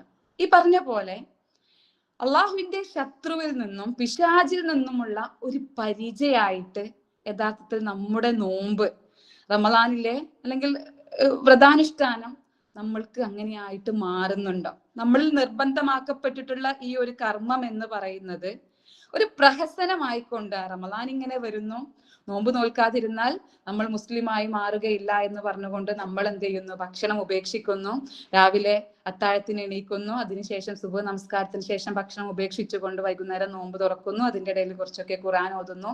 അങ്ങനെയല്ലാതെ മനുഷ്യന്റെ മനസ്സിനെ കൃത്യമായിട്ട് കൺവേർട്ട് ചെയ്യാനുള്ള മറ്റൊരു തരത്തിലും ഒരു മനുഷ്യന്റെ ഒരു ആത്മാവ് നഷ്ടപ്പെടാത്ത രൂപത്തിലുള്ള നോമ്പാണോ ഇത്രയും കാലം നമുക്ക് നോൽക്കാൻ വേണ്ടിയിട്ട് പറ്റിയിട്ടുള്ളത്? വെറും ഒരു പ്രഹസനമായിക്കൊണ്ട് റമളാൻ ഇങ്ങനെ വരുന്നു, നമ്മൾ നോമ്പെടുക്കുന്നു, എന്തൊക്കെയോ പ്ലാൻ ചെയ്യുന്നു എന്നല്ലാതെ നമ്മുടെ മനസ്സിന്റെ ഉള്ളില് നമ്മൾ അറിയാതെ തന്നെ, അല്ലെങ്കിൽ അറിഞ്ഞോ അറിയാതെ തന്നെയോ കടന്നുകൂടിയിട്ടുള്ള എല്ലാവിധ തെറ്റുകളെയും മായ്ച്ചുകൊണ്ട് കൃത്യമായിട്ട് നമ്മുടെ മനസ്സിനെ അള്ളാഹുവിന് അടിമപ്പെട്ടുകൊണ്ട് വാർത്തെടുക്കുന്ന രൂപത്തിലുള്ള നോമ്പാണോ നമുക്ക് ഇതുവരെ കഴിഞ്ഞു പോയിട്ടുള്ളത്? അതല്ല എന്നുണ്ടെങ്കിൽ നമ്മൾ എന്ത് ചെയ്യണം? അതിനെ കുറിച്ചിട്ട് കൃത്യമായിട്ടൊന്ന് ഒന്ന് വിശകലനം ചെയ്യണം. യഥാർത്ഥത്തിൽ നോമ്പ് എന്ന് പറയുന്നത് വിശപ്പിന്റെയും ദാഹത്തിന്റെയും മാത്രം കാലമല്ല, അല്ലെ? ചിലപ്പോഴൊക്കെ നമ്മുടെ മനസ്സിന്റെ ഉള്ളിൽ ഇങ്ങനെ ഈമാന് കുറഞ്ഞു വരുന്ന സമയത്താണ് ഈ ഒരു റമളാനിലെ നോമ്പ് അല്ലെങ്കിൽ നോമ്പ് നമ്മൾ എടുക്കുന്നത് എന്നുണ്ടെങ്കിൽ നമ്മൾ എന്താ വിചാരിക്കുക? ഇനിയിപ്പോ ഒരു മാസം എന്ത് ചെയ്യണം? വിശപ്പും ദാഹവും സഹിച്ചുകൊണ്ട് മുന്നോട്ട് പോകണം. ഈമാനിന്റെ കുറവുള്ളവരാണല്ലോ അങ്ങനെ വിചാരിക്കുന്നുണ്ടായിരിക്കുക, അല്ലെ? അപ്പൊ ഒരു വിശപ്പും ദാഹവും സഹിച്ചുകൊണ്ട് നമ്മൾ മുന്നോട്ട് പോകണമെന്ന് വിചാരിക്കുന്നുണ്ടായിരിക്കും. പക്ഷെ ആ വിശപ്പും ദാഹവും സഹിക്കുന്നതിലൂടെ അള്ളാഹുവിലുള്ള സൂക്ഷ്മതയോടൊപ്പം തന്നെ ഒരു ആത്മീയപരമായിട്ടുള്ള നിർവൃതി നേടിയെടുക്കാൻ വേണ്ടിയിട്ട് നമുക്ക് കഴിയേണ്ടതുണ്ട്. ഈ ഒരു വിശപ്പും ദാഹവും സഹിക്കുക എന്നതോടൊപ്പം തന്നെ വിശപ്പും ദാഹവും വരുന്ന സമയത്ത് മനുഷ്യന്മാർക്ക് ഏറ്റവും കൂടുതൽ ഉണ്ടാകുന്ന 2 പ്രശ്നങ്ങളുണ്ട്, അല്ലെ? നമ്മളെല്ലാവരും അനുഭവിക്കുന്നതായിരിക്കും. ഒന്നെന്താണ്? ഇമോഷണലി നമ്മൾ ഭയങ്കര വീക്കാവും. നമ്മൾ വിശപ്പോ ദാഹവും സഹിക്കുന്ന സമയത്ത് നമുക്ക് എന്തായിരിക്കും? പെട്ടെന്ന് ദേഷ്യം വരും, അല്ലെ? അതോടൊപ്പം തന്നെ നമുക്ക് ഭയങ്കര ക്ഷീണമായിരിക്കും, ഉറക്കമായിരിക്കും. അങ്ങനെ തുടങ്ങിയിട്ട് മനുഷ്യന്റെ ഏറ്റവും അടിസ്ഥാനപരമായിട്ടുള്ള ഈ 2 കാര്യങ്ങൾ ഉപേക്ഷിക്കുന്നതിലൂടെ തന്നെ മനുഷ്യന്റെ ശരീരത്തിനും അതോടൊപ്പം തന്നെ മനുഷ്യന്റെ മനസ്സിനും എന്ത് ചെയ്യുന്നുണ്ട്? കോട്ടം തട്ടുന്നുണ്ട്. അതെല്ലാം പ്രശ്നം വരുന്നുണ്ട്. പക്ഷെ ഇതിനെയെല്ലാം കൃത്യമായി കൺട്രോൾ ചെയ്തുകൊണ്ട് തന്നെ നമ്മൾ ഇത്തരത്തിലുള്ള നമ്മുടെ ഇമോഷണൽ വീക്ക്നെസ്സിനെയും ഇത്തരത്തിലുള്ള നമ്മുടെ ശരീരത്തിനുണ്ടാകുന്ന ഇത്തരത്തിലുള്ള ടയേർഡ്നെസ്സിനെയും എല്ലാം കൺട്രോൾ ചെയ്തുകൊണ്ട് അതെല്ലാം അള്ളാഹുവിന്റെ മുമ്പിൽ സർവം വെച്ചുകൊണ്ട് മുന്നോട്ട് പോകുന്ന ഒരു കർമ്മമാണ് യഥാർത്ഥത്തിൽ ഈ ഒരു വ്രതാനുഷ്ഠാനം എന്ന് പറയുന്നത്. അപ്പോ ആത്മീയപരമായിട്ടുള്ള വിശുദ്ധി കൈവരിക്കുക എന്നുള്ളത് തന്നെയാണ് യഥാർത്ഥത്തിൽ റമളാനിലൂടെ അള്ളാഹു സുബ്ഹാനഹു വ തആല ഉദ്ദേശിച്ചിട്ടുള്ളതും അത് തന്നെയാണ്. ഒരു വിശ്വാസി യഥാർത്ഥത്തിൽ നേടിയെടുക്കേണ്ടതും അത് തന്നെയാണ്. ഹൃദയവിശുദ്ധി കൈവരിക്കുക എന്നുള്ളത് തന്നെയാണ്. അപ്പൊ നിങ്ങളെല്ലാവരും ഇപ്പോ ഇതിൽ ഹോസ്റ്റലിലുള്ളവരുണ്ടായിരിക്കും, ജോലി ആവശ്യാർത്ഥം പിന്നെ ചെന്നൈയിലുള്ള ആളുകൾ ഉണ്ടായിരിക്കും, അതല്ലാതെ അവിടെ തന്നെ സെറ്റിൽഡ് ആയിട്ട് കൊണ്ട് അവിടെയൊക്കെ വീടുകളുള്ള ആളുകളൊക്കെ ഉണ്ടായിരിക്കും, അല്ലെ? ഇപ്പൊ റമളാൻ നമ്മളുടെ മുമ്പിൽ ഇങ്ങനെ പടിവാതിൽക്കൽ ഇങ്ങനെ വളരെ വിരലിലെണ്ണാവുന്ന ദിവസങ്ങളിൽ ഇങ്ങനെ വന്നു നിൽക്കുന്ന സമയത്ത് നമ്മൾ പലപ്പോഴും എന്തായിരിക്കും? നമ്മൾ പലതരത്തിലുള്ള പൊടി തട്ടിയെടുക്കലുകളും നടത്തിയിട്ടുണ്ടായിരിക്കും, അല്ലെ? നിങ്ങളെല്ലാവരും ഇപ്പൊ എന്റെ മുമ്പിൽ ഇരിക്കുന്ന എല്ലാവരും ജസ്റ്റ് ഒന്ന് വിശകലനം ചെയ്ത് നോക്കി നോക്കാം. എന്തൊക്കെയാണ് ഞാൻ ഈ റമളാനെ ഒരു 10 ദിവസം മാത്രം എൻ്റെ മുമ്പിൽ ഇരിക്കുന്ന ഈ ഒരു റമളാനിനെ ഇതിനെ ഒന്ന് മാറ്റി ഒന്ന് എന്നിലേക്ക് അടുപ്പിക്കുന്നതിനായിട്ട്, അല്ലെങ്കിൽ ആ ഒരു റമളാനിനെ സ്വാഗതം ചെയ്യുന്നതിനായിട്ട് എന്തൊക്കെയാണ് ഞാൻ ഇതുവരെ നടത്തിയിട്ടുള്ള ഒരു മുന്നൊരുക്കങ്ങൾ എന്തൊക്കെയാണെന്നുള്ളത് നിങ്ങളൊന്ന് ആലോചിച്ച് നോക്കി. 3 തരത്തിലാണ് യഥാർത്ഥത്തിൽ നമുക്ക് മുന്നൊരുക്കങ്ങൾ നടത്തേണ്ടി വരുന്നുണ്ടായിരിക്കുക. ഒന്ന് നമ്മുടെ സറൗണ്ടിങ്സ്, അല്ലെ? നമ്മുടെ ചുറ്റുപാടുകൾ നമുക്ക് എന്ത് ചെയ്യേണ്ടി വരും? പൊടി തട്ടിയൊക്കെ എടുത്ത്, ഇപ്പൊ നമ്മൾ അവിടെ ഹോസ്റ്റലേഴ്സിന് ചിലപ്പം അത്രത്തോളം അറിയുന്നുണ്ടായിരിക്കൂല, പിന്നെ അവിടെ ഫ്ലാറ്റുള്ളവരോ വീടുള്ളവരൊക്കെ എന്ത് ചെയ്തിട്ടുണ്ടായിരിക്കും? ഒരു വർഷത്തെ കഴിഞ്ഞ റമളാനിൽ ചിലപ്പോൾ പൊടി തട്ടിയെടുത്തിട്ടുള്ള പാത്രങ്ങളും നമ്മുടെ വീട്ടിൽ നല്ല വിശിഷ്ടാതിഥികൾ വരുന്ന സമയത്ത് മാത്രം നമ്മൾ ഉപയോഗിക്കുന്ന ചില പിന്നെ പാത്രങ്ങളും അതുപോലെ തന്നെ ചില ആ സമയത്ത് മാത്രം നമ്മൾ ക്ലീൻ ചെയ്യുന്ന ചില ഭാഗങ്ങളൊക്കെ ഉണ്ടായിരിക്കും. അതെല്ലാം എന്ത് ചെയ്തിട്ടുണ്ടായിരിക്കും? റമളാനെ വരവേൽക്കുന്നതിനായിട്ടൊന്ന് പൊടി തട്ടിയെടുത്തിട്ടുണ്ടായിരിക്കും, അല്ലെ? എല്ലാ വീടുകളിലും, ഉമ്മമാരൊക്കെ ഉള്ള വീടുകളിൽ പ്രത്യേകിച്ച് അതെന്ത് ചെയ്തിട്ടുണ്ടായിരിക്കും? അത്തരത്തിലുള്ള ഒരു പൊടി തട്ടിയെടുക്കല്. അതെന്തിനു വേണ്ടിയിട്ടാണ്? നമ്മുടെ സറൗണ്ടിങ്സ്, നമ്മുടെ പരിസരം, നമ്മുടെ എൻവയോൺമെന്റ് എന്ത് ചെയ്തിരിക്കണം? റമളാനെ വരവേൽക്കുന്നതിനായിട്ട്, അത് റമളാനെ സ്വാഗതം ചെയ്യുന്നതിനായിട്ട് കറ കളഞ്ഞതാക്കി മാറ്റണം എന്നുള്ള ഒരു നിർബന്ധ ബുദ്ധിയോട് കൂടിയിട്ടാണ് നമ്മൾ അത് ചെയ്യുന്നത്, അല്ലെ? ഇപ്പൊ ചില ദിവസങ്ങളൊക്കെ ചിലപ്പോഴൊക്കെ നമ്മുടെ വീട്ടില് നമ്മളടക്കം എന്ത് ചെയ്തിട്ടുണ്ടായിരിക്കും? ദിവസങ്ങളോളം അതിനായിട്ട് മാറ്റി വെച്ചിട്ടുണ്ടായിരിക്കും, മാസങ്ങളും ദിവസങ്ങളും, ചിലരൊക്കെ വീടിനൊക്കെ പെയിന്റ് അടിച്ചുകൊണ്ട് എന്ത് ചെയ്യുന്നുണ്ടായിരിക്കും, റമളാനെ സ്വാഗതം ചെയ്യുന്നതിനായിട്ട് കാത്തിരിക്കുന്നുണ്ടായിരിക്കും. അത് എന്തിനു വേണ്ടിയിട്ടാണ്? റമളാൻ വരുന്ന സമയത്ത് അതെന്തായിരിക്കണം, നമ്മുടെ വീടും എന്തായിരിക്കണം, ഹൃദ്യമായിരിക്കണം. വീടിന്റെ എവിടെയും പൊടി ഉണ്ടാവാൻ വേണ്ടിയിട്ട് പറ്റൂല അല്ലെ. വീട് എല്ലാം ശുദ്ധമായി കൊണ്ട് തന്നെ റമളാനെ വരവേൽക്കുന്നതിന് വേണ്ടിയിട്ടാണ് നമ്മൾ അത്തരത്തിലുള്ള, നമ്മുടെ നാട്ടിലൊക്കെ ഉണ്ടെങ്കിൽ നനച്ചുള്ളിപ്പണി എന്ന് പറയും അല്ലെ, അത്തരത്തിലുള്ള നനച്ചുള്ളിയൊക്കെ ചെയ്യുന്നത്. പക്ഷെ ഞാനൊരു കാര്യം ചോദിക്കട്ടെ, എത്രത്തോളമാണ് നമ്മളുടെ മനസ്സിനെ അത്തരത്തിൽ നിങ്ങൾക്ക് ക്ലീൻ ചെയ്യാൻ വേണ്ടിയിട്ട് പറ്റിയിട്ടുള്ളത്? ഞാൻ നേരത്തെ പറഞ്ഞല്ലോ, റമളാൻ വരുന്നത് നമ്മുടെ വീട്ടിലേക്കാണോ? റമളാൻ വരുന്നത് നമ്മുടെ വീട്ടിൽ എവിടെയെങ്കിലും പൊടിയുണ്ടോ, അല്ലെങ്കിൽ വീടിന്റെ മുക്കുമൂലകൾ വൃത്തിയാണോ എന്ന് നോക്കാൻ വേണ്ടിയിട്ടാണോ റമളാൻ സമാഗതമാകുന്നത്? ഒരിക്കലുമല്ല. മനുഷ്യന്റെ മനസ്സിലേക്കാണ് റമളാൻ വരുന്നത്. മനുഷ്യന്റെ ആത്മീയ വിശുദ്ധി കൈവരിക്കാനാണ്, മനുഷ്യന്റെ ഹൃദയത്തെ ശുദ്ധീകരിക്കാനാണ് യഥാർത്ഥത്തിൽ റമളാൻ സമാഗതമാകുന്നത്. ആ റമളാനെ സ്വാഗതം ചെയ്യുന്നതിനായിട്ട് നമ്മുടെ മനുഷ്യന്റെ മനസ്സിനെ എത്രത്തോളം, നമ്മളുടെ ഓരോരുത്തരുടെയും ഹൃദയത്തെ എത്രത്തോളം നമ്മളെല്ലാവരും പൊടി തട്ടിയെടുത്തിട്ടുണ്ട്? നിങ്ങളൊന്ന് വിശകലനം ചെയ്ത് നോക്കി. റമളാൻ ഇപ്പൊ എടുത്തെത്താനായല്ലോ. എൻ്റെ മനസ്സിന്, ചിലപ്പോൾ നമ്മള് വീട്ടിലേക്ക് ഉള്ള കാര്യങ്ങൾ നോക്കുന്ന സമയത്ത് നമ്മൾ നമ്മുടെ മനസ്സിനെ പൊടി തട്ടിയെടുക്കാൻ ചിലപ്പോൾ നമുക്ക് കഴിഞ്ഞിട്ടുണ്ടായിരിക്കും. അതിനെക്കുറിച്ച് ചിലപ്പോൾ നമ്മൾ ആലോചിച്ചിട്ടേ ഉണ്ടായിരിക്കൂല അല്ലെ. പക്ഷേ നമ്മൾ അതിനെ കുറിച്ചിട്ട് കൃത്യമായിട്ട് ആലോചിക്കണം. റമളാൻ കൃത്യമായി അതിനെ ഹൃദ്യമായി സ്വാഗതം ചെയ്യാൻ ഓരോ വിശ്വാസിയുടെയും മനസ്സ് തയ്യാറെടുത്തിരിക്കണം. ഒരു വിശ്വാസിയുടെ മനസ്സ് മാത്രമല്ല, ശരീരവും അതിനായിട്ട് സജ്ജമായിരിക്കണം. റസൂലുള്ളാഹി സ്വല്ലല്ലാഹു അലൈഹി വസല്ലമ റമളാൻ കഴിഞ്ഞാൽ പിന്നെ ഏറ്റവും കൂടുതൽ നോമ്പെടുത്തിട്ടുണ്ടായിരുന്നത് ശഅബാൻ മാസത്തിലാണെന്നാണ് പറയുന്നത്. എന്തുകൊണ്ടായിരിക്കും റസൂലുള്ളാഹി സ്വല്ലല്ലാഹു അലൈഹി വസല്ലമ ശഅബാൻ മാസത്തില് റമളാൻ കഴിഞ്ഞാൽ നോമ്പെടുക്കുന്നുണ്ടായിരിക്കുക? നേരെ നോമ്പിലേക്ക് കിടക്കുകയാണെന്നുണ്ടെങ്കിൽ സ്വാഭാവികമായിട്ട് എന്തുണ്ടായിരിക്കും, ശരീരം ക്ഷീണിക്കും എന്നുള്ളത് കൊണ്ട് റമളാനെ സ്വാഗതം ചെയ്യുന്നതിനായിട്ട് വിശപ്പും ദാഹവും സഹിച്ചുകൊണ്ട്, എല്ലാ ദേഹേച്ഛകളും വെടിഞ്ഞുകൊണ്ട് റമളാനെ സ്വാഗതം ചെയ്യുന്നതിനായിട്ട് ശരീരത്തെ സജ്ജമാക്കിയെടുക്കുന്നതിനായിരിക്കും റസൂലുള്ളാഹി സ്വല്ലല്ലാഹു അലൈഹി വസല്ലം എന്ത് ചെയ്തിട്ടുണ്ടായിരിക്കുക, ആ സമയത്ത് ഏറ്റവും കൂടുതൽ നോമ്പെടുത്തിട്ടുണ്ടായിരിക്കും. അങ്ങനെ ശരീരത്തെ നമ്മൾ സജ്ജമാക്കിയെടുക്കണം. അതോടൊപ്പം തന്നെ പൂർണ്ണമായ വിശുദ്ധി, റമളാനിലൂടെ പൂർണ്ണമായ വിശുദ്ധി കൈവരിക്കുന്നതിനായിട്ട് നമുക്ക് നമ്മുടെ മനസ്സിനെ കൂടി സജ്ജമാക്കിയെടുക്കാൻ, അതിന് എന്താണോ വേണ്ടത് അതിനെ കൃത്യമായിട്ട് നോക്കാൻ, കൃത്യമായിട്ട് എവിടെയാണോ നമുക്ക് പാകപ്പിഴവുള്ളത് അത് കൃത്യമായി മനസ്സിലാക്കിക്കൊണ്ട് കൃത്യമായി റമളാനെ വരവേൽക്കുന്നതിനായിട്ട് നമ്മുടെ മനസ്സിനെ സജ്ജമാക്കിയെടുക്കാൻ നമുക്ക് കഴിയേണ്ടതുണ്ട്. അതിൽ പലതരത്തിലുള്ള പ്രശ്നങ്ങൾ ഉണ്ടായിരിക്കും. ചിലപ്പോൾ നമ്മൾ അറിഞ്ഞോ അറിയാതെയോ പലതരത്തിലുള്ള തെറ്റുകുറ്റങ്ങൾ നമ്മളിൽ വന്നു പോയിട്ടുണ്ടായിരിക്കും അല്ലെ. നമ്മളെല്ലാവരും മനുഷ്യന്മാരാണ്. പല തെറ്റുകൾ നമ്മളിൽ കഴിഞ്ഞു പോയിട്ടുണ്ടായിരിക്കും. ആ തെറ്റുകളിൽ നിന്ന് തൗബയോട് കൂടിയിട്ട് ഇപ്പൊ തന്നെ നമുക്ക് മടങ്ങാൻ കഴിഞ്ഞിരിക്കണം. ചിലപ്പോ നമ്മൾ വിചാരിക്കാറുണ്ട്, ഇപ്പോ നമുക്ക് നമ്മുടെ കൂട്ടുകാർക്കൊക്കെ ഉള്ള ഒരു കൾച്ചർ ഉണ്ട്. ന്യൂ ഇയർ ആവുന്ന സമയത്ത് ഒരുപാട് എന്തായിരിക്കും, ഇപ്പൊ ട്രെൻഡും കൂടി ആയല്ലോ, നമ്മുടെ കഴിഞ്ഞ ഇൻസ്റ്റഗ്രാമിലുള്ള ഒരു ട്രെൻഡ് ആയിരുന്നല്ലോ, എന്താണ് ന്യൂ ഇയറിൽ നമ്മൾ നമ്മുടെ ജീവിതത്തിൽ വരുത്താൻ പോകുന്ന മാറ്റം എന്നുള്ളത് ഓരോ സെലിബ്രിറ്റികളായിട്ടൊക്കെ ഷെയർ ചെയ്തുകൊണ്ടുള്ള ഒരു ട്രെൻഡായിട്ട് അത് മാറിയിട്ടുണ്ടായിരുന്നു അല്ലെ.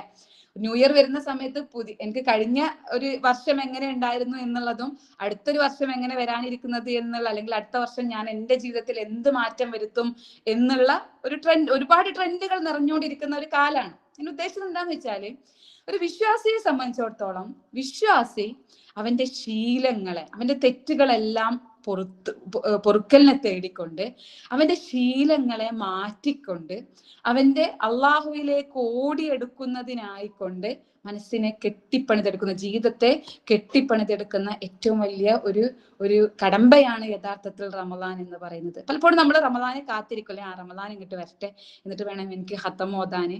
ഒരുപാട് ഹിഫുൾ ഞാൻ മറന്നുപോയി അല്ലെ. ആ ഹിഫുളുകൾ എന്ത് ചെയ്യണം, എനിക്കൊന്ന് റമളാനിലൊന്ന് പൊടി തട്ടി എടുക്കണം. ഞാൻ ഹിഫുളാക്കിയിട്ടുള്ള ഒരുപാട് സൂറത്തുകൾ എനിക്ക് റമളാനിലൊന്ന് പൊടി തട്ടി എടുക്കണം. അതോടൊപ്പം തന്നെ എനിക്ക് അറിഞ്ഞു അറിയാതെയൊക്കെ കുറെ തെറ്റുകൾ വന്നു പോയിട്ടുണ്ട്. അള്ളാഹുവിനോട് സുജൂദ് ചെയ്തുകൊണ്ട് എനിക്ക് അതിനൊക്കെ റമളാനിലൊന്ന് പൊറുക്കലിനെ തരണം. നമ്മൾ റമളാൻ എങ്ങനെ വെയിറ്റ് ചെയ്ത് നിൽക്കുകയായിരിക്കും അതിന് വേണ്ടിയിട്ട്. അതൊക്കെ വിശ്വാസിക്ക് ഉണ്ടായിരിക്കേണ്ട സ്വഭാവം തന്നെയാണ്. കാരണം ഞാൻ നേരത്തെ പറഞ്ഞതുപോലെ തന്നെ റമളാൻ എന്ന് പറയുന്നത് ഒരു കൺവേർഷൻ പീരീഡാണ്, ഒരു സെൽഫ് കൺവേർഷൻ പീരീഡാണ്. ഒരു മനുഷ്യന്റെ ഹൃദയത്തെ കൺവേർട്ട് ചെയ്യുന്ന, അതിനെ ഒരു പരിവർത്തനം ചെയ്യപ്പെടുത്തുന്ന ഒരു സമയം തന്നെയാണ്, ഒരു ട്രെയിനിങ് പീരീഡ് തന്നെയാണ് റമളാൻ എന്ന് പറയുന്നത്. പക്ഷേ വിശ്വാസിയെ സംബന്ധിച്ചിടത്തോളം അതിന് റമളാനായിട്ട് കാത്തു നിൽക്കരുത്. റമദാന് മുമ്പ് തന്നെ റമദാനെ വരവേൽക്കുന്നതിനായി തൗബയോടുകൂടി അറിഞ്ഞും അറിയാതെയും ഒക്കെ നമ്മൾ ചെയ്തു പോയിട്ടുള്ള തെറ്റുകൾ അത് കൃത്യമായി മാപ്പിരുന്നുകൊണ്ട്, അതിനായിട്ട് കൃത്യമായി മാപ്പിരുന്നുകൊണ്ട് തന്നെ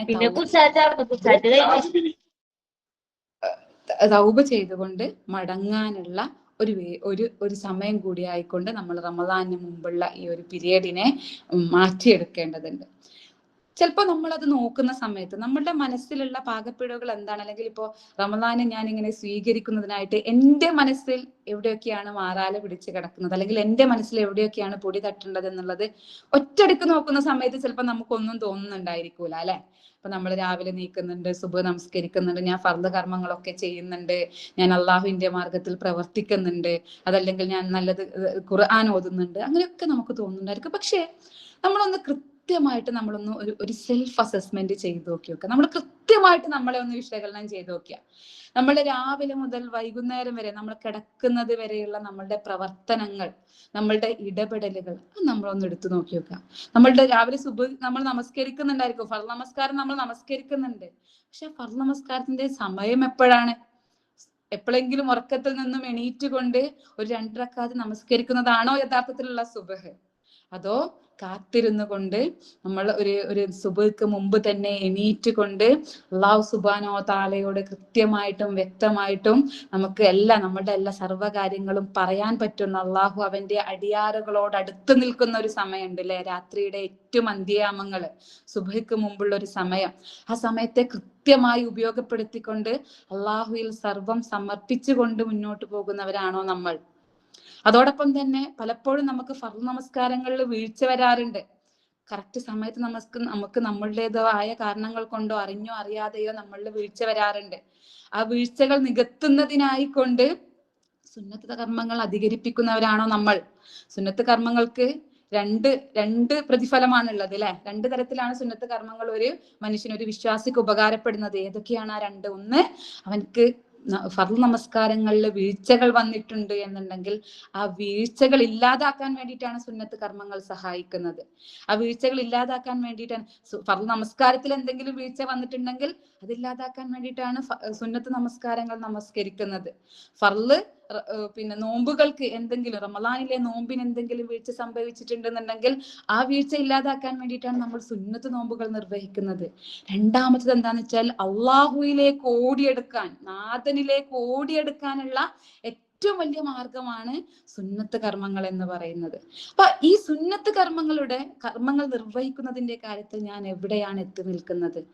അങ്ങനെ തുടങ്ങി നമ്മളെ തന്നെ കൃത്യമായിട്ട് നമ്മളുടെ രാവിലെ മുതൽ വൈകുന്നേരം വരെയുള്ള ഓരോ പ്രവർത്തനങ്ങളും കൃത്യമായിട്ട് വിശകലനം ചെയ്യുകയാണ് എന്നുണ്ടെങ്കിൽ നമ്മളിൽ മാറ്റം വരുത്തേണ്ട, നമ്മളിൽ പൊറുക്കലിനെ തേടേണ്ട, തൗബ ചെയ്തുകൊണ്ട് അള്ളാഹുവിലേക്ക് മടങ്ങേണ്ട ഒരുപാട് കാര്യങ്ങളിൽ നമ്മളിൽ ഉണ്ടായിരിക്കും. നമ്മളുടെ ആരാധനാ കർമ്മങ്ങളിൽ നമുക്ക് വീഴ്ചകൾ വരുന്നുണ്ടായിരിക്കും അല്ലെ.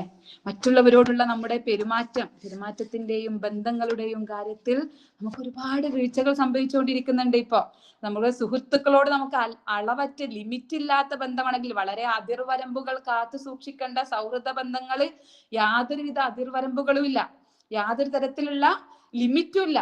പക്ഷേ യാതൊരു തരത്തിലുള്ള അതിർവരമ്പുകളും ഇല്ലാതെ നമ്മൾ സ്നേഹിക്കേണ്ട നമ്മളുടെ ഉറ്റവരുണ്ടല്ലോ, നമ്മളുടെ മാതാക്കളുണ്ടല്ലോ, നമ്മുടെ മാതാപിതാക്കളുണ്ടല്ലോ, നമ്മുടെ സഹോദരിമാരുണ്ടല്ലോ, അവരോട് നമ്മൾ എന്താ ലിമിറ്റ് വെച്ചുകൊണ്ട് മാത്രമേ നമ്മളിപ്പോ സ്നേഹിക്കുന്നുള്ളൂ അല്ലെ. എല്ലാം വളരെ ഉൾട്ടയായിക്കൊണ്ടാണ് നടന്നുകൊണ്ടിരിക്കുന്നത്. യാതൊരു തരത്തിലുള്ള ലിമിറ്റും ഇല്ലാതെ നമുക്കുള്ള ചില സൗഹൃദ ബന്ധങ്ങളുണ്ട്. അവിടെ എവിടെയാണ് ഞാൻ കടിഞ്ഞാണ് ഇടേണ്ടത് എന്നുള്ളത് കൃത്യമായിട്ട് നിശ്ചയിച്ചുകൊണ്ട്, എന്നാൽ യാതൊരു അതിർവരമ്പും ഇല്ലാതെ ഞാൻ സ്നേഹിക്കേണ്ട, ഞാൻ ബന്ധം പുലർത്തേണ്ട എൻ്റെ കൂടപ്പിറപ്പുകളുണ്ട്, എൻ്റെ ഉമ്മയുണ്ട്, എൻ്റെ ഉപ്പയുണ്ട് അല്ലെ. അവരോടുള്ള ബന്ധം എങ്ങനെയാണ്? പലപ്പോഴും നമ്മുടെ ചെറിയൊരു വാക്കിന്റെയോ നോക്കിന്റെയോ പേരിൽ പലതരത്തിലുള്ള നമ്മുടെ ബന്ധങ്ങളിൽ വീഴ്ചകൾ സംഭവിച്ചു പോയിട്ടുണ്ടായിരിക്കും അല്ലെ. അത്തരത്തിലുള്ള വീഴ്ചകൾ സംഭവിച്ചിട്ടുണ്ട് എന്നുണ്ടെങ്കിൽ അത് വിട്ടുവീഴ്ചക്കായിട്ട് അവരോട് സംസാരിക്കുന്നതോടൊപ്പം തന്നെ അള്ളാഹുവിനോട് കൃത്യമായിട്ട് അതിനായിട്ട് ആ വിട്ടുവീഴ്ച നൽകുന്നതിനായിട്ട് അള്ളാഹുവിനോട് കൂടി പ്രാർത്ഥിക്കാൻ നമുക്ക് കഴിയേണ്ടതുണ്ട്. അള്ളാഹു സുബ്ഹാനഹു വ തആല ഈ ഒരു ലോകത്തുള്ള അവന്റെ അടിയാറിനെ സ്നേഹിക്കുന്നത്, ഏറ്റവും കൂടുതൽ സ്നേഹിക്കുന്നത് എപ്പോഴാണ്? അല്ലെങ്കിൽ അടിയാറിന് വിട്ടുവീഴ്ച നൽകുന്നത് എപ്പോഴാണ്? ആ അടിയാറ് അവന്റെ സഹജീവികൾക്ക്, അവൻ മറ്റുള്ളവർക്ക്, മറ്റു മനുഷ്യർക്ക് വിട്ടുവീഴ്ചകൾ നൽകുമ്പോൾ മാത്രമാണ്. അപ്പൊ അള്ളാഹു സുബ്ഹാനഹു വ തആല നമുക്ക് വിട്ടുവീഴ്ച നൽകണമെങ്കിൽ, അള്ളാഹു സുബ്ഹാനഹു വ തആല നമ്മോട് ക്ഷമിക്കണം എന്നുണ്ടെങ്കിൽ, പലപ്പോഴും നമുക്ക് ബന്ധങ്ങളിൽ വന്നു പോയിട്ടുള്ള വീഴ്ചകൾ നികത്തിക്കൊണ്ട് ക്ഷമയോട് കൂടിയിട്ട് ആ വീഴ്ചകളെ, വിട്ടുവീഴ്ചകളെ അവരോട് സംസാരിച്ചു കൊണ്ട് തന്നെ നികത്താൻ വേണ്ടിയിട്ട് നമുക്ക് പറ്റേണ്ടതുണ്ട്. നമ്മുടെ മനസ്സിലുള്ള അത്തരത്തിലുള്ള പകയും കുശുമ്പുകളും വിദ്വേഷങ്ങളും എല്ലാം വെടിഞ്ഞുകൊണ്ട് ബന്ധങ്ങളെ വളരെ സ്മൂത്തായി കൊണ്ട് തന്നെ മുന്നോട്ട് കൊണ്ടുപോകുന്ന രൂപത്തിൽ നമ്മുടെ മനസ്സുകളെ പാകപ്പെടുത്തണം. അതോടൊപ്പം തന്നെയാണ് നമ്മുടെ ജീവിത നിഷ്ഠ, അല്ലെ? ഞാൻ നേരത്തെ പറഞ്ഞതുപോലെ തന്നെ രാവിലെ മുതൽ വൈകുന്നേരം വരെയുള്ള നമ്മുടെ സമയക്രമം, നമ്മൾ ഓരോന്നിനും നിശ്ചയിക്കുന്ന പ്രിയോറിറ്റി, പ്രിഫറൻസ്, അതിലെവിടെയെങ്കിലും എനിക്ക് വീഴ്ച സംഭവിച്ചിട്ടുണ്ടോ? അള്ളാഹു സുബ്ഹാനഹു വ തആല പറയുന്ന രൂപത്തിലല്ലാതെ, അവൻ കൊടുക്കുന്ന പ്രിഫറൻസിനല്ലാതെ, അവൻ കൊടുക്കുന്ന പ്രയോറിറ്റിക്കല്ലാതെ ഞാൻ എൻ്റെ ഇഷ്ടത്തിനനുസരിച്ച് കൊണ്ട്, എൻ്റെ ഇൻട്രസ്റ്റിനനുസരിച്ച് കൊണ്ട് എവിടെയെങ്കിലും പ്രയോറിറ്റി നൽകിയിട്ടുണ്ടോ എന്നുള്ളൊരു വിശകലനം നമ്മൾ നടത്തേണ്ടതുണ്ട്. അതോടൊപ്പം തന്നെ നമ്മൾ ഉണ്ടായിരിക്കേണ്ട സൂക്ഷ്മത, അത് ഈ നേരത്തെ പറഞ്ഞതുപോലെ തന്നെ ഒരു ചെറിയ കാര്യത്തിൽ മാത്രമല്ല, സമയത്തിൽ നമുക്ക് സൂക്ഷ്മത ഉണ്ടായിരിക്കണം. നമ്മുടെ ചിലവഴിക്കൽ, സാമ്പത്തികപരമായിട്ടുള്ള കാര്യത്തിൽ നമുക്ക് സൂക്ഷ്മത ഉണ്ടായിരിക്കണം.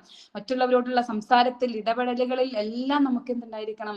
കൃത്യമായ സൂക്ഷ്മത പുലർത്തിക്കൊണ്ട് പോവാൻ വേണ്ടിയിട്ട് കഴിഞ്ഞിരിക്കണം. അപ്പൊ ഇങ്ങനെയുള്ള നമ്മളുടെ മുഴുവൻ കാര്യങ്ങളിലും എവിടെയെങ്കിലും വീഴ്ച സംഭവിച്ചു പോയിട്ടുണ്ട് എന്നുണ്ടെങ്കിൽ ആ വീഴ്ചയെ കൃത്യമായി നികത്തിക്കൊണ്ട് അതിനുള്ള ആ വീഴ്ചയെ പൊറുക്കലിനെ തേടിക്കൊണ്ടുള്ള ഒരു സമയം കൂടിയാക്കിയിട്ട് റമദാൻ, അല്ലെങ്കിൽ ആ ഒരു സമയം കൂടിയാക്കിയിട്ട് ഈ നിമിഷങ്ങളെ, ഈ ദിനങ്ങളെ ഉപയോഗപ്പെടുത്തിക്കൊണ്ട് റമദാനെ ഹൃദ്യമായിട്ട് സ്വീകരിക്കാൻ നമുക്ക് കഴിയേണ്ടതുണ്ട്. യഥാർത്ഥത്തിൽ നമ്മുടെ മുമ്പിലുള്ള ഈ ഒരു 10 ദിവസം എന്ന് പറയുന്നത് റമദാനിലേക്കുള്ള ഒരു വാമപ്പ് ചെയ്യുന്ന ഒരു പീരീഡാണ്, അല്ലെ? റമദാനിലേക്ക് നമ്മളെ സജ്ജമാക്കി മാറ്റിയെടുക്കുന്ന, അല്ലെങ്കിൽ അതിനായിട്ട് നമ്മുടെ ശരീരത്തിനെയും നമ്മുടെ മനസ്സിനെയും ഒക്കെ ഇങ്ങനെ പരിശീലിപ്പിക്കുന്ന ഒരു സമയമാക്കി എടുക്കാൻ വേണ്ടിയിട്ട് നമുക്ക് കഴിയേണ്ടതുണ്ട് ഇൻഷാ അല്ലാഹ്. അപ്പൊ അതിനായിട്ട് നമ്മൾ ചെയ്യേണ്ടത് എന്താന്ന് വെച്ചാൽ, റമദാനിന്റെ നമ്മുടെ ലക്ഷ്യങ്ങൾ എന്തൊക്കെയാണോ ആ ലക്ഷ്യങ്ങളെ നമ്മൾ മുൻകൂട്ടിയിട്ട് കൃത്യമായ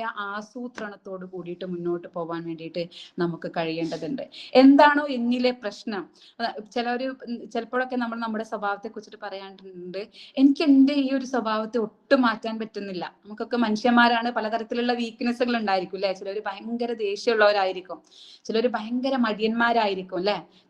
ചില എന്റർടൈൻമെന്റുകളിൽ ഭയങ്കര അഡിക്റ്റഡ് ആയിട്ടുള്ള ആളുകൾ ഉണ്ടായിരിക്കും, അല്ലെ? ചിലപ്പം പറയും, നമ്മളിങ്ങനെ ചില സമയത്തൊക്കെ വളരെ തമാശക്ക് പറയും, ഇതെന്റെ ജന്മസഹജമായിട്ടുള്ള പ്രശ്നമാണ്, എനിക്കത് മാറ്റാൻ പറ്റുന്നില്ല എന്ന് പറയുന്നുണ്ടായിരിക്കും. അപ്പൊ അത്തരത്തിലുള്ള, അങ്ങനെ മനുഷ്യന്മാർക്ക് മാറ്റാൻ പറ്റാത്തതായിട്ടുള്ള ഒരു സ്വഭാവവും മനുഷ്യനിലില്ല. മനുഷ്യന്മാർക്ക് മാറ്റിയെടുക്കാൻ പറ്റാത്തതായിട്ടുള്ള യാതൊരു സ്വഭാവവും ഇല്ല. അത് സഹാബിമാരുടെ ചരിത്രം എടുത്തു നോക്കിയാൽ നമുക്ക് കൃത്യമായിട്ട് കാണാൻ കഴിയും, അല്ലെ?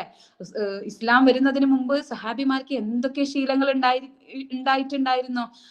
അവര് ഈ ഒരു ലോകത്തിനെ മതിമറന്നുകൊണ്ട് ജീവിക്കുന്നവരായിരുന്നു. പക്ഷെ ഇസ്ലാം എന്ന് പറയുന്ന വെളിച്ചത്തെ അവർ നെഞ്ചിലേറ്റിയതിനു ശേഷം അവരെന്ത് ചെയ്തിട്ടുണ്ട്? അവരുടെ സ്വഭാവത്തെ അപ്പാടെ തന്നെ, അവരുടെ ജീവിതത്തെ അപ്പാടെ തന്നെ മാറ്റി എഴുതിയിട്ടുണ്ട്. അതുകൊണ്ട് തന്നെ മനുഷ്യന്മാരുടെ മനസ്സിനെ, മനുഷ്യന്മാരുടെ സ്വഭാവത്തെ അതിന് നമുക്ക് മാറ്റിയെടുക്കാൻ വേണ്ടിയിട്ട് കഴിയും. അതുകൊണ്ട് നമുക്ക് കൃത്യമായിട്ട് വരാനിരിക്കുന്ന റമദാനിൽ എന്താണ് എനിക്ക് നേടിയെടുക്കാൻ കഴിയുക, എന്തൊക്കെ ശീലങ്ങളാണ് എന്നിൽ ഒഴിവാക്കേണ്ടത്, എന്തൊക്കെ ശീലങ്ങളാണ് ഞാൻ നേടിയെടുക്കേണ്ടത്, അള്ളാഹുവിലേക്ക് കൂടുതൽ അടുക്കുന്നതിനായിട്ട്, തഖ്വയുള്ളവരായി മാറുന്നതിനായിട്ട്, അള്ളാഹു ഏറ്റവും കൂടുതൽ ഇഷ്ടപ്പെടുന്നവരിൽ, അള്ളാഹുവിന്റെ റയ്യാൻ കവാടത്തിലൂടെ കടന്നു പോകുന്നതിനായിട്ട് എന്താണ് ഞാൻ എന്നിൽ മാറ്റിയെടുക്കേണ്ടത്, ഖുർആനുമായിട്ടുള്ള ബന്ധം എനിക്ക് എങ്ങനെയാണ് പുതുക്കി പണിയേണ്ടത്, എൻ്റെ സമയത്തെ ഞാൻ എങ്ങനെയാണ് കൃത്യമായിട്ട് ചിട്ടപ്പെടുത്തേണ്ടത്, സഹജീവികളുമായിട്ടുള്ള ബന്ധം ഞാൻ എങ്ങനെയാണ് പുതുക്കി പണിയേണ്ടത് എന്നുള്ളതിന്റെ ഒരു കൃത്യമായിട്ടുള്ള ഒരു വിശകലനം നടത്തി ഈ ഒരു റമദാനിൽ ഞാൻ അതെന്തെല്ലാം നേടിയെടുക്കണം എന്നുള്ള കൃത്യമായ ആസൂത്രണത്തോട് കൂടിയിട്ട് തന്നെയായിരിക്കണം നമ്മൾ റമദാനിലോട്ട് കിടക്കേണ്ടത്.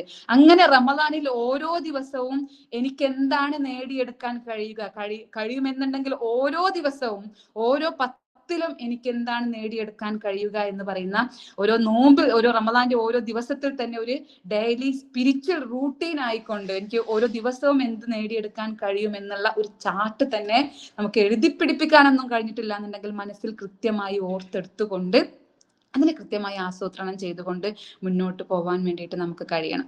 ചിലപ്പോഴൊക്കെ നമ്മൾക്ക് ആ ഒരു നിയത്തൊക്കെ ഉണ്ടായിരിക്കും. ഇപ്പൊ ചിലപ്പം നിങ്ങൾക്ക് ഇങ്ങനത്തെ 1-2 സെഷൻസ് ഒക്കെ കിട്ടിയാൽ നമ്മൾ വിചാരിക്കും എനിക്ക് ഇന്ന പ്രശ്നങ്ങളുണ്ട്. നമ്മളിപ്പോ ഒന്ന് ഒരു വിലയിരുത്തി നോക്കുകയാണെങ്കിൽ എനിക്ക് ഇന്ന കുഴപ്പങ്ങളുണ്ട്, ആ കുഴപ്പങ്ങളൊക്കെ മാറ്റിക്കൊണ്ട് എനിക്ക് റമദാനിലേക്ക് കിടക്കണം അല്ലെ. ഇനി ചിലപ്പോൾ അല്ലെങ്കിൽ നല്ലൊരു തർബിയത്ത് ക്ലാസ് കിട്ടിയാൽ നമ്മൾ വിചാരിക്കും നാളെ മുതൽ ഞാൻ എന്തായിരിക്കും, നല്ലതായിരിക്കും, അല്ലെങ്കിൽ അടുത്ത നമസ്കാരം മുതൽ ഞാൻ നല്ലതായിരിക്കും എന്നൊക്കെ നമ്മൾ വിചാരിച്ചുകൊണ്ട് നമ്മൾ തഖ്വയോട് കൂടിയിട്ടും ഈമാനോട് കൂടിയിട്ടും മുന്നോട്ട് പോകുന്നുണ്ടായിരിക്കും. അപ്പോൾ യഥാർത്ഥത്തിൽ ഈ റമദാനെ വരവേൽക്കുന്ന സമയത്ത് നമ്മൾ ആവേശത്തോട് കൂടിയിട്ട് ഇങ്ങനെ പ്ലാൻ ചെയ്യുന്ന ആസൂത്രണങ്ങൾ ചെയ്യുന്ന സമയത്ത് നമ്മൾ ശ്രദ്ധിക്കേണ്ട ചില കാര്യങ്ങളുണ്ട്. അതിൽ എന്താന്ന് വെച്ചാല് നിങ്ങളെല്ലാവരും ഇപ്പൊ ഞാൻ നേരത്തെ പറഞ്ഞതുപോലെ തന്നെ നമ്മൾ ഈ ഡെയിലി പിന്നെ സ്പിരിച്വൽ റൂട്ടീനൊക്കെ ക്രിയേറ്റ് ചെയ്യുന്ന ആളുകളാണെന്നുണ്ടെങ്കിൽ, അല്ലെങ്കിൽ ഓരോ ദിവസവും ഞാൻ എന്ത് മാറ്റമാണ് നേടിയെടുക്കാൻ വേണ്ടിയിട്ട്, അല്ലെങ്കിൽ എൻ്റെ സ്വഭാവത്തിൽ എന്ത് മാറ്റമാണ് ഉണ്ടായിരിക്കുക, എൻ്റെ ശീലത്തിൽ എന്ത് മാറ്റമാണ് ഉണ്ടായിരിക്കുക എന്നുള്ളത് നമ്മൾ ഇങ്ങനെ കൃത്യമായിട്ട് പ്ലാൻ ചെയ്യുന്ന സമയത്ത് നമുക്ക് കുറെ പ്ലാനുകൾ മുമ്പിൽ വരും അല്ലെ. ഇപ്പോ ഒരു എക്സാമ്പിൾ ആയിട്ട് പറയുകയാണെന്നുണ്ടെങ്കിൽ, സുന്നത്ത് നമസ്കാരങ്ങൾ നമസ്കരിക്കാത്ത ഒരാളാണെങ്കിൽ, അത് ശീലമാക്കണം എന്ന് ആഗ്രഹിക്കുന്ന ഒരാളാണെങ്കിൽ ചിലപ്പോൾ അയാൾ വിചാരിക്കും നാളെ മുതൽ ഞാൻ ആദ്യം തന്നെ റവാത്തിബ് സുന്നത്ത്, പിന്നെ അതിനുശേഷം ളുഹ നമസ്കരിക്കും, വിത്ർ നമസ്കരിക്കും, അങ്ങനെ നമ്മൾ കുറേ പ്ലാൻ ചെയ്യും. 1-2 ദിവസമൊക്കെ നമുക്ക് എന്ത് ചെയ്യുന്നുണ്ടായിരിക്കും, അതിങ്ങനെ ഭയങ്കരമായിട്ട് കീപ്പ് ചെയ്യും. പക്ഷെ പയ്യെ നമ്മളുടെ മനസ്സിൽ നിന്നും അതിങ്ങനെ മറന്നു പോകുന്ന ഒരു അവസ്ഥ ഉണ്ടായിരിക്കും. അല്ലെങ്കിൽ 1-2 ദിവസം കഴിഞ്ഞാൽ വീണ്ടും നമ്മൾ എന്തായിരിക്കും, നമ്മളുടെ പഴയ റൂട്ടീനിലേക്ക് തന്നെ എത്തിച്ചേരുന്ന ഒരവസ്ഥ പലപ്പോഴും വരാറുണ്ട്. അപ്പൊ എനിക്കതില് പിന്നെ പ്രിയപ്പെട്ടവരോട് പറയാനുള്ളത് എന്താന്ന് വെച്ചാല്, ഒരു കേവലമായിട്ടുള്ള ഒരു ആവേശത്തിന്റെ പുറത്ത് നമ്മൾ എന്ത് ചെയ്യരുത്, നമ്മളുടെ സ്വഭാവങ്ങൾ മാറ്റിയെടുക്കാനായിട്ട് ഒരു കാരണവശാലും നോക്കരുത്. നമ്മളുടെ ഉള്ളിൽ കൃത്യമായിട്ടുള്ള ഒരു ലക്ഷ്യം ഉണ്ടായിരിക്കണം. ആ ലക്ഷ്യത്തിന്റെ ഏറ്റവും അവസാനത്തെ പോയിന്റ് എന്ന് പറയുന്നത് അത് അള്ളാഹ് എന്ന് തന്നെ ആയിരിക്കണം, അള്ളാഹുവിന്റെ ഇഷ്ടം എന്നുള്ളത് തന്നെ ആയിരിക്കണം. അതോടൊപ്പം തന്നെ മനുഷ്യന്റെ സൈക്കോളജി വെച്ചുകൊണ്ട് മനുഷ്യൻ മാറ്റങ്ങൾ ആഗ്രഹിക്കുന്നുണ്ട് എന്നുണ്ടെങ്കിൽ, ഇപ്പൊ ഒരു വിശ്വാസിയുടെ സ്വഭാവം മാറ്റാൻ ആഗ്രഹിക്കുന്നുണ്ട് എന്നുണ്ടെങ്കിൽ, നിലവിൽ ചെയ്തുകൊണ്ടിരിക്കുന്നതിൽ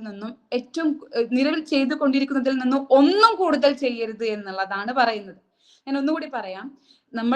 നമ്മൾ നമ്മുടെ സ്വഭാവത്തെ തന്നെ ഒന്ന് മാറ്റണമെങ്കിൽ, നമ്മുടെ ആരാധനാ കർമ്മങ്ങളെ ഒന്ന് മാറ്റണം എന്നുണ്ടെങ്കിൽ, നിലവിലുള്ളത് എന്താണോ അതിനെ ഒന്ന് മെച്ചപ്പെടുത്താനാണ് ആദ്യം നോക്കേണ്ടത്.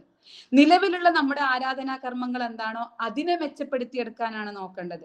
നിലവിലുള്ള നമ്മുടെ നമസ്കാരം എന്താണോ ആ നമസ്കാരത്തെ ഖുശൂഓടുകൂടി, ഭയഭക്തിയോടുകൂടി ഈമാൻ കൈവരിക്കുന്നതിനായിട്ട് ആ നമസ്കാരത്തെ എങ്ങനെ മാറ്റിയെടുക്കാം, അവ്വൽ വക്തിൽ ഏറ്റവും ആദ്യത്തെ സമയത്ത് തന്നെ ആ ഒരു നമസ്കാരത്തെ എങ്ങനെ നിർവഹിച്ചെടുക്കാൻ വേണ്ടിയിട്ട് പറ്റുമെന്നുള്ളതാണ് നോക്കേണ്ടത്. അതിനെ കൃത്യപ്പെടുത്തിയതിനു ശേഷമാണ് പയ്യെ നമ്മളിൽ ഇല്ലാത്ത ശീലങ്ങൾ എന്ത് ചെയ്യേണ്ടത്, നമ്മൾ പയ്യെ വളർത്തിയെടുക്കേണ്ടത്. അങ്ങനെ ഒറ്റയടിക്ക് നമ്മൾ മാറുക എന്നുള്ളതിനേക്കാൾ അപ്പുറം പയ്യെ നമ്മുടെ ശീലങ്ങളെ കൃത്യമായി മാറ്റിയെടുത്തുകൊണ്ട് നമ്മുടെ ആരാധനാ കർമ്മങ്ങൾ എന്ന് പറഞ്ഞാൽ നാഥന്റെ അടിമയാണ് ഞാൻ എന്ത് ചെയ്യാണ്, അടയാളപ്പെടുത്താണ് ചെയ്യുന്നത് അല്ലെ. അപ്പൊ നമ്മള് പിന്നെ നമസ്കരിക്കുന്നതിലൂടെ, സകാത്ത് കൊടുക്കുന്നതിലൂടെ, റമളാനിലെ വ്രതം അനുഷ്ഠിക്കുന്നതിലൂടെ, ഹജ്ജ് ചെയ്യുന്നതിലൂടെ, ഷഹാദത്ത് ചൊല്ലുന്നതിലൂടെ അടക്കം എന്താണ്, അള്ളാഹുവിന്റെ അടിമയാണ് ഞാൻ എന്നുള്ളത് എൻ്റെ മനസ്സും ശരീരവും കൃത്യമായിട്ട് അടയാളപ്പെടുത്തുന്ന കർമ്മങ്ങളാണ് അല്ലെ. അപ്പൊ ആ കർമ്മങ്ങൾ കൃത്യമായിട്ട് നിർവഹിക്കുന്നതോടൊപ്പം തന്നെ അള്ളാഹുവിലേക്ക് ഓടിയെടുക്കുന്നതിനായിട്ട്, അള്ളാഹു ഏറ്റവും ഇഷ്ടപ്പെടുന്നവരിൽ ഉൾച്ചേരുന്നതിനായിട്ട് എന്തൊക്കെ മാറ്റങ്ങളാണോ വരേണ്ടത് അത് പയ്യെ മാറ്റിയെടുക്കാനായിട്ട് നമുക്ക് കഴിഞ്ഞാൽ മാത്രമേ നമുക്കൊരു കൺസിസ്റ്റന്റ് ആയിക്കൊണ്ട് നമുക്ക് ദീർഘകാലത്തേക്ക് നമ്മുടെ ആ ഒരു സ്വഭാവത്തെ മാറ്റിപ്പണിയാൻ വേണ്ടിയിട്ട് കഴിയുന്നുണ്ടായിരിക്കുള്ളൂ. അപ്പൊ അതിൽ ഞാനൊരു 1-2 കാര്യങ്ങൾ കൂടി ഒന്ന് പറഞ്ഞു വെച്ചുകൊണ്ട് ഞാൻ അവസാനിപ്പിക്കുകയാണ്. അതിലൊന്നാമത് എന്താന്ന് വെച്ചാൽ, ഇപ്പൊ എല്ലാവരും എൻ്റെ മുമ്പിലിരിക്കുന്ന എൻ്റെ സുഹൃത്തുക്കൾ എല്ലാവരും, എല്ലാവരും എന്തായിരിക്കും, നമ്മളെല്ലാവരും ഒരുപാട് സമയം ഡിജിറ്റലി യൂസ് ചെയ്യുന്ന പിന്നെ ഒരു സമയത്താണ് അല്ലെ. ഡിജിറ്റൽ ആയിക്കൊണ്ട് നമ്മൾ നമ്മുടെ സമയത്തെ ഒരുപാട് അതിനായിട്ട് സ്പെൻഡ് ചെയ്ത് നമ്മുടെ സ്ക്രീൻ ടൈം ഓരോരുത്തരും ഒന്ന് ആലോചിച്ച് നോക്കി വെക്കുക. ഒരു ദിവസം നിലവിൽ നമ്മുടെ സ്ക്രീൻ ടൈം എത്രയാണ്? നിങ്ങൾ എല്ലാവരും ഒന്ന് മനസ്സിലൊന്ന് വിചാരിച്ചു നോക്കി വെക്കുക. 1 മണിക്കൂർ കുറവുള്ള ആൾക്കാര്, സ്ക്രീൻ ടൈം ഉള്ള ആൾക്കാർ ഇതിൽ എത്ര പേരായിരിക്കും ഉണ്ടായിരിക്കുക? ഞാൻ പറയാണ്, വളരെ ഒരാള് ചിലപ്പം ഇതിലുണ്ടായിരിക്കും. ഇനി 2 മണിക്കൂറിൽ കുറവ് സ്ക്രീൻ ടൈം ഉള്ള ആൾക്കാർ എത്രയായിരിക്കും ഉണ്ടാവുക? ആവറേജ് നമ്മൾ നോക്കുകയാണെന്നുണ്ടെങ്കിൽ ഒരു 4 5 അല്ലെങ്കിൽ ഒരു 6 മണിക്കൂറോളം സ്ക്രീൻ ടൈം ആയിക്കൊണ്ട് ഡിജിറ്റലി യൂസ് ചെയ്യുന്ന ഒരു സമയമായിരിക്കും. നമ്മളെല്ലാവരും അത്തരത്തിൽ ഉപയോഗിച്ചുകൊണ്ടിരിക്കുന്നുണ്ടായിരിക്കും അല്ലെ. നമ്മുടെ സമയത്തെ അത്രത്തോളം ഈ ഒരു ഡിജിറ്റൽ വേൾഡിൽ നമ്മൾ ഇൻവെസ്റ്റ് ചെയ്തുകൊണ്ടിരിക്കുന്ന ഒരു സമയമാണ്.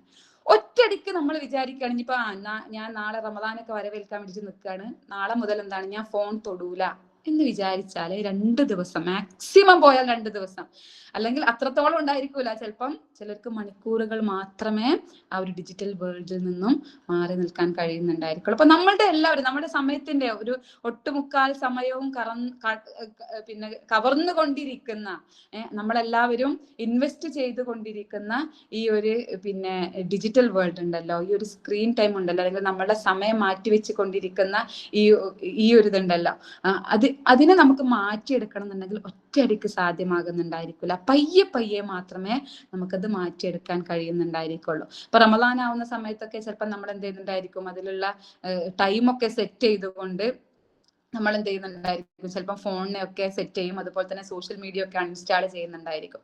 അപ്പൊ ഇനി വരാനിരിക്കുന്ന ദിവസങ്ങളിൽ ഇതേപോലെ തന്നെ നമ്മുടെ സമയത്തെ അള്ളാഹുവിന്റെ മുമ്പിൽ അള്ളാഹു കൃത്യമായിട്ട് ഉദ്ദേശിച്ചതുപോലെ നാഥനുമായിട്ടുള്ള ആ ഒരു കരാറ് പുതുക്കി പണിയുന്ന രൂപത്തിൽ ആത്മീയ വിശുദ്ധിയും അതുപോലെ തന്നെ മനുഷ്യ ഹൃദയത്തിന്റെ വിശുദ്ധിയും കൈവരിക്കുന്നതിനായിട്ട് മാറ്റി പണിയണം എന്നുണ്ടെങ്കിൽ നമ്മൾ ഇപ്പൊ തന്നെ എന്ത് ചെയ്യണം, ഇത്തരത്തിലുള്ള നമ്മുടെ സമയത്തെ കൃത്യമായി ക്രമീകരിക്കുന്നതിനായിട്ടുള്ള ചില മാറ്റത്തിരുത്തലുകൾ നമ്മൾ പയ്യെ തുടങ്ങേണ്ടതായിട്ടുണ്ട്. അതോടൊപ്പം തന്നെ അള്ളാഹുമായിട്ടുള്ള ബന്ധം, റമദാൻ ഇങ്ങോട്ടേക്ക് വരട്ടെ അപ്പോഴേക്കും ഞാൻ റബ്ബിലേക്ക് ഓടിയെടുക്കാം എന്നല്ല നമ്മൾ ഒരിക്കലും വിചാരിക്കേണ്ടത്. അള്ളാഹുമായിട്ടുള്ള ബന്ധം കൃത്യമായി കീപ്പ് ചെയ്തുകൊണ്ട് ഒരു ഗ്രാറ്റിറ്റ്യൂഡ് ജേർണലിംഗ് ക്രിയേറ്റ് ചെയ്തെടുക്കാൻ നമുക്ക് കഴിയേണ്ടതുണ്ട്. അള്ളാഹുവിന് അടിമപ്പെട്ടുകൊണ്ട് തന്നെ, അള്ളാഹുവിനോട് നന്ദി പ്രകടിപ്പിച്ചുകൊണ്ട് തന്നെ, അള്ളാഹു തന്നിട്ടുള്ള അളവറ്റ അനുഗ്രഹങ്ങൾ കൃത്യമായി പറഞ്ഞുകൊണ്ട് തന്നെ, അള്ളാഹുവിന്റെ മുമ്പിൽ സർവം സമർപ്പിച്ചുകൊണ്ട് നാഥനുമായിട്ടുള്ള നല്ലൊരു ബന്ധം നേടിയെടുക്കാൻ നമുക്ക് കഴിയേണ്ടതുണ്ട്. അത് പല രൂപത്തിലായിരിക്കാം, പല ആരാധനാ കർമ്മങ്ങളിലൂടെ ആയിരിക്കാം, ആരാധനാ കർമ്മങ്ങളിലൂടെ അല്ലാതെ തന്നെ നമുക്ക് എന്ത് ചെയ്യാം, പല രൂപത്തിലും. അതുപോലെ തന്നെ നമ്മുടെ സമയം തന്നെ പടച്ച തമ്പുരാന് വേണ്ടിയിട്ട് മാറ്റിവെച്ചുകൊണ്ട് സുജൂദിൽ ഏർപ്പെട്ടുകൊണ്ട് സർവം അള്ളാഹുവിൽ സമർപ്പിച്ചുകൊണ്ട് അള്ളാഹു സുബ്ഹാനഹു വ തആലയോട് ഉള്ള ഒരു ബന്ധം, നാഥനുമായിട്ടുള്ള ഒരു ബന്ധം ഊട്ടിയുറപ്പിക്കാൻ നമുക്ക് ഈ ഒരു വേളകളിൽ കഴിയേണ്ടതുണ്ട്. അങ്ങനെ നാഥനുമായിട്ടുള്ള ഒരു ബന്ധം ഹൃദ്യമായതിനു ശേഷമായിരിക്കണം യഥാർത്ഥത്തിൽ നമ്മൾ റമദാനിലേക്ക് പ്രവേശിക്കേണ്ടത് തന്നെ. അതോടൊപ്പം തന്നെ നമ്മൾ ഒരു സെൽഫ് റിഫ്ലക്ഷൻ കൂടി ഉണ്ടായിരിക്കണം. അത് ഈ ഒരു സമയത്ത് എന്നല്ല, ഏതൊരു ദിവസവും ഈ ഒരു വിശ്വാസിയെ സംബന്ധിച്ചിടത്തോളം അവനൊരു സ്വയം വിചാരണ ചെയ്തിരിക്കണം. ഞാൻ ചെയ്തുകൊണ്ടിരിക്കുന്ന കർമ്മങ്ങൾ എന്തൊക്കെയാണോ ആ കർമ്മങ്ങളെ കൃത്യമായി വിശകലനം ചെയ്തുകൊണ്ട് അതിൽ ഞാൻ ഇല്ലാതാക്കേണ്ട അല്ലെങ്കിൽ എൻ്റെ ജീവിതത്തിൽ മാറ്റത്തിരുത്തലുകൾക്ക് വിധേയമാകേണ്ടത് എന്തൊക്കെയാണോ അതിനെല്ലാം മാറ്റത്തിരുത്തലുകൾക്ക് തന്നെ വിധേയമാക്കി കൊടുത്തുകൊണ്ട് ഹൃദയത്തിന്റെ ഭാരമില്ലാതാക്കിക്കൊണ്ട് കൃത്യമായ ഒരു കണക്കെടുപ്പ്, നന്മയുടെയും തിന്മയും ഓരോ ദിവസത്തിന്റെയും നന്മയുടെയും തിന്മയുടെയും കണക്കെടുപ്പ് നടത്തിക്കൊണ്ട് തന്നെ മുന്നോട്ട് പോകാൻ വേണ്ടിയിട്ട് കഴിയണം. ഇങ്ങനെ തുടങ്ങി കൃത്യമായ ഒരു ആസൂത്രണത്തോട് കൂടിയിട്ട് തന്നെ റമദാനിന്റെ മുന്നേ ഞാൻ എന്തെല്ലാം നേടിയെടുക്കും, റമദാനിൽ ഞാൻ എന്തെല്ലാം കാര്യങ്ങൾ നേടിയെടുക്കും എന്നുള്ള കൃത്യമായ പ്ലാനിങ്ങോട് കൂടിയിട്ട് റമദാനിൽ നമുക്ക് പ്രവേശിക്കാൻ കഴിയുകയാണെന്നുണ്ടെങ്കിൽ എന്താണോ നമുക്ക് മാറ്റത്തിരുത്തലുകൾക്ക് വിധേയമാക്കേണ്ടത്, എന്താണോ എന്നിൽ മാറ്റിയെടുക്കേണ്ട സ്വഭാവം, അത് കൃത്യമായി മാറ്റിയെടുത്തുകൊണ്ട് മുന്നോട്ട് പോകാൻ വേണ്ടിയിട്ട് കഴിയും. നേരത്തെ ഞാൻ പറഞ്ഞതുപോലെ തന്നെ റമദാൻ എന്ന് പറയുന്നത് ഒരു ട്രെയിനിങ് പീരിയഡ് ആണ് അല്ലെ. നിങ്ങളിപ്പോ നേരത്തെ അധ്യക്ഷ ഭാഷണത്തിൽ നിങ്ങളുടെ പ്രസിഡന്റ് പറഞ്ഞിട്ടുണ്ടായിരുന്നു, കൺസിസ്റ്റന്റ് ആയിട്ടുള്ള പ്രവർത്തനങ്ങൾക്കാണ് അള്ളാഹു സുബ്ഹാനഹു വ തആലയുടെ അടുക്കലിൽ നിന്നും സ്വീകാര്യമായിട്ടുള്ളത്. അതല്ലെങ്കിൽ ഏറ്റവും കൂടുതൽ സ്വീകാര്യമായിട്ടുള്ളത് അത്തരത്തിലുള്ള പ്രവർത്തനങ്ങൾക്കാണെന്നുള്ളത് യാഥാർത്ഥ്യം തന്നെയാണ്. അത് അള്ളാഹു സുബ്ഹാനഹു വ തആല അവന്റെ അടിയാറുകൾക്ക് നൽകിയിട്ടുള്ള ഒരു വാഗ്ദാനം കൂടിയാണ്. പക്ഷെ മനുഷ്യന്റെ മനസ്സെന്ന് പറഞ്ഞാല് എപ്പോഴും കൺസിസ്റ്റന്റ് ആയിക്കോളണമെന്നില്ല. മനുഷ്യന്റെ മനസ്സെന്ന് പറഞ്ഞാൽ ഭയങ്കര ഡൈനാമിക് ആയിരിക്കും. ഭയങ്കര സിറ്റുവേഷൻസിനനുസരിച്ച് കൊണ്ട് നമ്മുടെ പ്രിഫറൻസും നമ്മുടെ പ്രിയോറിറ്റികളും ഇങ്ങനെ മാറിക്കൊണ്ടിരിക്കും അല്ലെ. നമ്മുടെ മനസ്സിന്റെ ഈമാൻ എപ്പോഴും ഒരേ അളവിലാണോ ഉണ്ടായിരിക്കുക? അള്ളാഹുമായിട്ടുള്ള ബന്ധം നമുക്ക് എപ്പോഴും ഒരേ അളവിലാണോ ഉണ്ടായിരിക്കുക? അല്ല, ഒരു കാരണവശാലുമല്ല. മനുഷ്യന്റെ മനസ്സിങ്ങനെ മാറി മാറി മറിഞ്ഞുകൊണ്ടിരുന്നുണ്ടായിരിക്കും. അവന്റെ മനുഷ്യന്റെ ഹൃദയത്തിന്റെ ഈമാനിനും തഖ്വക്കും ഒക്കെ പല സമയത്തും ഏറ്റക്കുറച്ചിലുകൾ ഉണ്ടായിരിക്കും. പക്ഷേ അതിനെല്ലാം മാറ്റിയെടുക്കാനുള്ള, അല്ലെങ്കിൽ അതിൽ നിന്നെല്ലാം മാറിക്കൊണ്ട് കൃത്യമായ ട്രെയിനിങ്ങോട് കൂടിയിട്ട് അള്ളാഹുവിലേക്ക് ഓടിയെടുക്കാൻ കൂടിയിട്ടുള്ള ഒരു സമയമായിട്ട് റമദാൻ മാസത്തെ നമുക്ക് മാറ്റിയെടുക്കാൻ കഴിയേണ്ടതുണ്ട്. റസൂലുള്ളാഹി സ്വല്ലല്ലാഹു അലൈഹി വസല്ലം ഒരിക്കൽ മിമ്പറിൽ കയറുന്ന സമയത്ത് 3 തവണ പടികൾ കയറുന്ന സമയത്ത് ആമീൻ എന്ന് പറയുന്നുണ്ട് അല്ലെ. വെറുതെ റസൂലുള്ളാഹി സ്വല്ലല്ലാഹു അലൈഹി വസല്ലമ വെറുതെ ഇങ്ങനെ 3 തവണ ആമീൻ എന്ന് പറഞ്ഞു. അങ്ങനെ നമസ്കാരമൊക്കെ കഴിഞ്ഞതിന് ശേഷം സഹാബാക്കള് ചോദിക്കുന്നുണ്ട്, എന്തിനാണ് റസൂലെ 3 തവണ ആമീൻ എന്ന് പറഞ്ഞത് എന്ന് ചോദിക്കുമ്പോൾ അതിലൊന്ന് റമദാനുമായി ബന്ധപ്പെട്ടിട്ടുള്ള കാര്യത്തെ കുറിച്ചിട്ടാണ് പറയുന്നത്. അതിൽ പറയുന്നത് എന്താണ്? റമദാൻ മാസം സമാഗതമായിട്ടും തന്റെ പാപങ്ങൾ പൊറുക്കുന്നതിനായുള്ള കർമ്മങ്ങൾ ചെയ്യാത്തവൻ, അല്ലെങ്കിൽ കർമ്മങ്ങൾ ചെയ്യാത്തവർ നശിക്കട്ടെ എന്ന് പറയുന്ന സമയത്ത് ആ ശാപം ഏറ്റെടുത്തുകൊണ്ട് റസൂലുള്ളാഹി സ്വല്ലല്ലാഹു അലൈഹി വസല്ലം, അല്ലെങ്കിൽ ആ ശാപത്തിനായിട്ട്, അല്ലെങ്കിൽ അങ്ങനെ ശപിക്കപ്പെടട്ടെ എന്ന് പറഞ്ഞുകൊണ്ട് റസൂലുള്ളാഹി സ്വല്ലല്ലാഹു അലൈഹി വസല്ലമ ആമീൻ എന്ന് പറയുകയാണ്. നിങ്ങളൊന്ന് ആലോചിച്ച് നോക്കി. റസൂലുള്ള കൂടി ഒരു റമദാൻ നമ്മളിൽ സമാഗതമായിട്ട് കൂടി വെറുതെ ഭക്ഷണം ഉപേക്ഷിക്കുക, വെള്ളം ഉപേക്ഷിക്കുക, പട്ടിണി കിടക്കുക എന്നുള്ളതല്ലാതെ തഖ്വ നേടിയെടുക്കാൻ നമുക്ക് ഒരു റമദാനിൽ കഴിഞ്ഞിട്ടില്ല എന്നുണ്ടെങ്കിൽ, നമ്മുടെ ജീവിതത്തിൽ വിശുദ്ധി നേടിയെടുക്കാൻ നമുക്ക് കഴിഞ്ഞിട്ടില്ല എന്നുണ്ടെങ്കിൽ, നമ്മുടെ ജീവിതത്തിൽ എന്തെങ്കിലും ദുശ്ശീലങ്ങൾ ഉണ്ട് എന്നുണ്ടെങ്കിൽ ആ ദുശ്ശീലങ്ങളെ മാറ്റിപ്പണിയാൻ നമുക്ക് കഴിഞ്ഞിട്ടില്ല എന്നുണ്ടെങ്കിൽ, ആ ദുശ്ശീലങ്ങളെ മാറ്റിക്കളഞ്ഞുകൊണ്ട് അവിടെ നന്മകൾ വെച്ച് പിടിപ്പിക്കാൻ നമുക്ക് കഴിഞ്ഞിട്ടില്ല എന്നുണ്ടെങ്കിൽ, ഒരു റമദാൻ സമാഗതമായിട്ട് അള്ളാഹുവിലേക്ക് ഒരു പടി കൂടി ഉയരാൻ, അള്ളാഹുവിലേക്ക് കുറച്ചുകൂടി അടുക്കാൻ നമുക്ക് സാധ്യമായിട്ടില്ല എന്നുണ്ടെങ്കിൽ നമ്മൾ ശപിക്കപ്പെട്ടവരുടെ കൂട്ടത്തിലാണ്. എന്റെ പ്രിയപ്പെട്ടവർ ആലോചിക്കേണ്ടത്, അങ്ങനെ ശപിക്കപ്പെട്ടവരുടെ കൂട്ടത്തിലാണോ റസൂലുള്ളാഹി സ്വല്ലല്ലാഹു അലൈഹി വസല്ലമ കൂടി ആമീൻ പറഞ്ഞുകൊണ്ട് നശിക്കപ്പെടട്ടെ എന്ന് പറയുന്നവരുടെ കൂട്ടത്തിലാണോ, അതോ അല്ലാഹു സുബ്ഹാനഹു വ തആല അളവറ്റ അനുഗ്രഹങ്ങൾ നൽകുന്ന റയ്യാൻ കവാടത്തിലൂടെ കടന്നു പോകുന്നവരുടെ കൂട്ടത്തിലാണോ നാം ഏവരും ഉൾപ്പെടേണ്ടത് എന്ന് കൃത്യമായി ആലോചിച്ചുകൊണ്ട് വിശകലനം ചെയ്തുകൊണ്ട് മുന്നോട്ട് പോകാൻ നമുക്ക് കഴിയേണ്ടതുണ്ട്. ഇൻഷാ അല്ലാഹ് ആ ഒരു അർത്ഥത്തിൽ ഈ ഒരു റമദാനെ ഏറ്റവും നല്ല രൂപത്തിൽ ഉപയോഗപ്പെടുത്തുന്നവരുടെ കൂട്ടത്തിൽ, നമ്മുടെ ജീവിതത്തിന്റെ ഓരോ മുക്കും മൂലയും പൊടി തട്ടിക്കൊണ്ട് തന്നെ റമദാനെ വരവേൽക്കുന്നതോടൊപ്പം എന്താണോ റമദാനിലൂടെ അവന്റെ അടിയാറുകൾക്ക് ഉണ്ടാക്കിയെടുക്കാൻ അല്ലാഹു സുബ്ഹാനഹു വ തആല ഉദ്ദേശിച്ചിട്ടുള്ള ഗുണങ്ങൾ അതിൻ്റെതായ അളവിൽ തന്നെ, അതിൻ്റെതായ അടിസ്ഥാനത്തിൽ തന്നെ കൃത്യമായി നേടിയെടുക്കുന്ന അടിയാറുകളുടെ കൂട്ടത്തിൽ അല്ലാഹു സുബ്ഹാനഹു വ തആല നാം എവരെയും ഉൾപ്പെടുത്തി അനുഗ്രഹിക്കുമാറാകട്ടെ. ഈ റമദാൻ എന്ന് പറയുന്നത് നേരത്തെ പറഞ്ഞതുപോലെ ഒരു ട്രെയിനിങ് പീരിയഡാണ്. മനുഷ്യന്റെ സ്വഭാവങ്ങൾ മാറ്റിമറിക്കുന്നതിനായിട്ടുള്ള ഒരു ട്രെയിനിങ് പീരിയഡാണ്. ആ ഒരു ട്രെയിനിങ് പീരിയഡിനെ കൃത്യമായിട്ട് ട്രെയിൻ ചെയ്തെടുക്കുന്നതോടൊപ്പം തന്നെ അടുത്തൊരു റമദാൻ സമാഗതമാകുന്നത് വരെ ഈമാനോടുകൂടി തഖ്വയോടുകൂടി മുന്നോട്ട് പോകുവാൻ, അല്ലെങ്കിൽ ആ ഒരു അർത്ഥത്തിൽ നമ്മുടെ ജീവിതത്തിലുള്ള എല്ലാ മാറ്റങ്ങളും കൈവരിക്കുന്ന അവൻ ഏറ്റവും ഇഷ്ടപ്പെടുന്ന അടിയാറുകളുടെ കൂട്ടത്തിൽ അല്ലാഹു സുബ്ഹാനഹു വ തആല നാം ഏവരെയും അനുഗ്രഹിക്കുമാറാകട്ടെ. നമ്മളുടെ ജീവിതത്തിൽ വന്നു പോയിട്ടുള്ള വീഴ്ചകളെയും അതുപോലെ തന്നെ നമ്മൾ അറിഞ്ഞും അറിയാതെയുമായി ചെയ്തിട്ടുള്ള എല്ലാ പാപങ്ങളെയും അല്ലാഹു സുബ്ഹാനഹു വ തആല നാം ഏവർക്കും പുറത്ത് മാപ്പാക്കി തരുമാറാകട്ടെ. റമദാനിലൂടെ ഏറ്റവും കൂടുതൽ തഖ്വ ആർജിച്ചെടുക്കുന്നവരുടെ കൂട്ടത്തിൽ റബ്ബ് സുബ്ഹാനഹു വ തആല നാം ഏവരെയും ഉൾപ്പെടുത്തി അനുഗ്രഹിക്കുമാറാകട്ടെ. ഒരു കാര്യം കൂടി ഞാൻ പറഞ്ഞു വെക്കുകയാണ്. നമ്മളെ സംബന്ധിച്ചിടത്തോളം നമ്മളിങ്ങനെ ഈമാനിനെയും അതുപോലെ തന്നെ നമ്മുടെ മനസ്സിന്റെ ഉള്ളിലുള്ള, അല്ലെങ്കിൽ അള്ളാഹു ആഗ്രഹിച്ചതുപോലെയുള്ള ഒരു ജീവിതത്തെയും നമ്മളിങ്ങനെ ചിട്ടപ്പെടുത്തിയെടുക്കുന്നത് അള്ളാഹുവിന്റെ മാർഗത്തിൽ ഇറങ്ങി തിരിച്ചുകൊണ്ടാണ് അല്ലെ. പലപ്പോഴും നമ്മൾ ഈ മറന്നു പോകുന്ന നമ്മുടെ ജീവിതത്തിൽ പലപ്പോഴും നമ്മുടെ തിരക്കുകൾക്കനുസരിച്ച് കൊണ്ട് നമ്മൾ മറന്നു പോകുന്ന നമ്മുടെ ലക്ഷ്യം എന്താണ്, എന്തിനു വേണ്ടിയിട്ടാണ് അല്ലാഹു സുബ്ഹാനഹു വ തആല നമ്മുടെ ഈ ഒരു പ്രപഞ്ചത്തിലേക്ക് അയച്ചിട്ടുള്ളത് എന്നുള്ളത് നമ്മൾ പലപ്പോഴും മറന്നു പോകാറുണ്ട്. ആ മറന്നു പോകുന്നത് നമ്മുടെ മനുഷ്യന്റെ മനസ്സിനെ കൃത്യമായിട്ട് ഓർമ്മപ്പെടുത്തുന്നത് നമ്മൾ അള്ളാഹുവിന്റെ മാർഗത്തിൽ ഇങ്ങനെ ഇറങ്ങിത്തിരിക്കുമ്പോഴാണ്. അള്ളാഹുവിന്റെ മാർഗത്തിൽ അള്ളാഹുവിന്റെ മാർഗത്തിൽ നമ്മൾ കൃത്യമായിട്ട് ഇറങ്ങിത്തിരിച്ചുകൊണ്ട് നമ്മൾ അവിടെ നിന്നും കാംക്ഷിച്ചെടുക്കുന്ന അറിവുകളെ ജീവിതത്തിൽ പകർത്തിക്കൊണ്ട് മുന്നോട്ട് പോകുമ്പോഴാണ് യഥാർത്ഥത്തിൽ നമ്മളിൽ മറന്നു പോയിട്ടുള്ള ചില കാര്യങ്ങൾ നമ്മൾ വീണ്ടെടുക്കുന്നത്.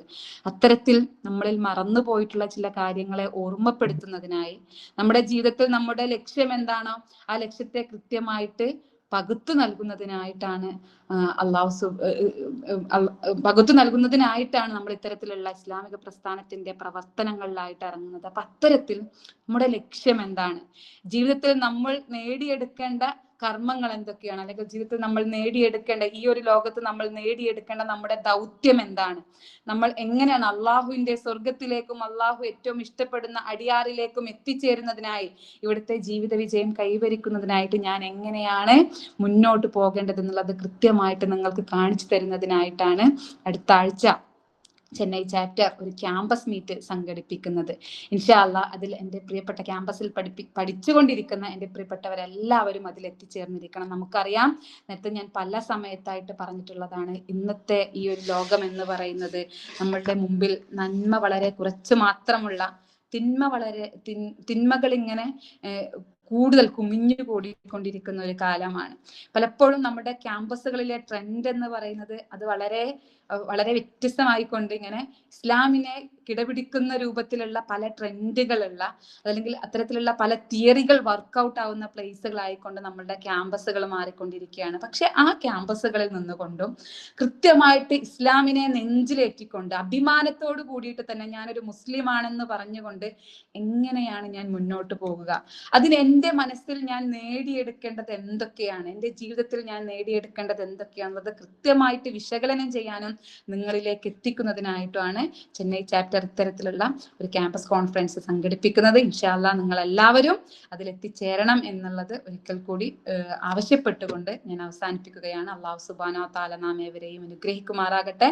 അവൻ ഇഷ്ടപ്പെടുന്ന അടിയാറുകളിൽ നാം ഏവരെയും ഉൾപ്പെടുത്തി അനുഗ്രഹിക്കുമാറാകട്ടെ. അവന്റെ ജന്നാത്തുൽ ഫിർദൗസിലും എനിക്ക് നിങ്ങളിൽ കുറച്ച് പേരെ മാത്രമേ എനിക്ക് ഡയറക്റ്റ് ആയിട്ട് കാണാൻ കഴിയുന്നുള്ളൂ എന്നുള്ളതിനേക്കാൾ അപ്പുറം ഡയറക്റ്റ് ആയിട്ട് ഞാൻ കണ്ടിട്ട് തന്നെ ഉള്ളൂ. പക്ഷെ നാളെ അള്ളാഹുവിന്റെ പക്കൽ ഇങ്ങനെ ജന്നാത്തുൽ ഫിർദൗസിൽ ഒരുമിച്ചിരിക്കുന്നവരുടെ കൂട്ടത്തിൽ അള്ളാഹു സുബ്ഹാനഹു വ തആല നാം ഏവരെയും ഉൾപ്പെടുത്തി അനുഗ്രഹിക്കുമാറാകട്ടെ. ഇൻഷാ അല്ലാഹ് റമളാനെ കൃത്യമായിട്ട് വരവേൽക്കുന്നതോടൊപ്പം തന്നെ ആ റമളാനെ കൃത്യമായിട്ട് ഉപയോഗപ്പെടുത്തിക്കൊണ്ട് ശപിക്കപ്പെട്ടവരുടെ കൂട്ടത്തിലല്ല, റയ്യാൻ കവാടത്തിലൂടെ അള്ളാഹുവിലേക്ക് ഓടിയെടുക്കുന്നവരുടെ കൂട്ടത്തിൽ റബ്ബ് സുബ്ഹാനഹു വ തആല നാം ഏവരെയും ഉൾപ്പെടുത്തി അനുഗ്രഹിക്കുമാറാകട്ടെ. വാഖിറു ദഅവാനാ അൽഹംദുലില്ലാഹി റബ്ബിൽ ആലമീൻ. അസ്സലാമു അലൈക്കും വറഹ്മത്തുള്ളാഹി തആല വബറകാതുഹു.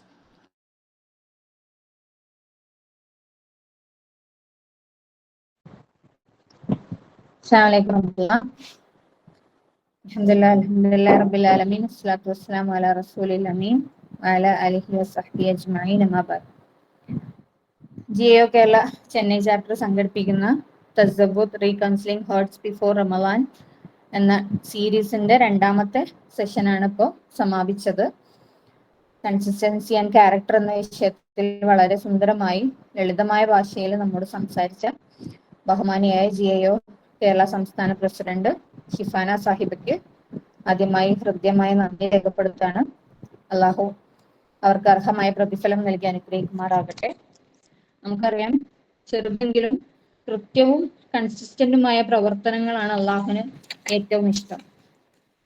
അളവറ്റ പ്രതിഫലം കരസ്ഥമാക്കാൻ സാധിക്കുന്ന റമളാനിൽ കൺസിസ്റ്റന്റ് ആയ കർമ്മങ്ങൾ ചെയ്തുകൊണ്ട് ജീവിതം റീകൺസ്ട്രക്ട് ചെയ്യാനും അതിലൂടെ പുതിയൊരു മനുഷ്യനാവാനും അള്ളാഹുവിന്റെ ഇഷ്ടദാസന്മാരിൽ ഉൾപ്പെടാനും നമുക്ക് സാധിക്കട്ടെ.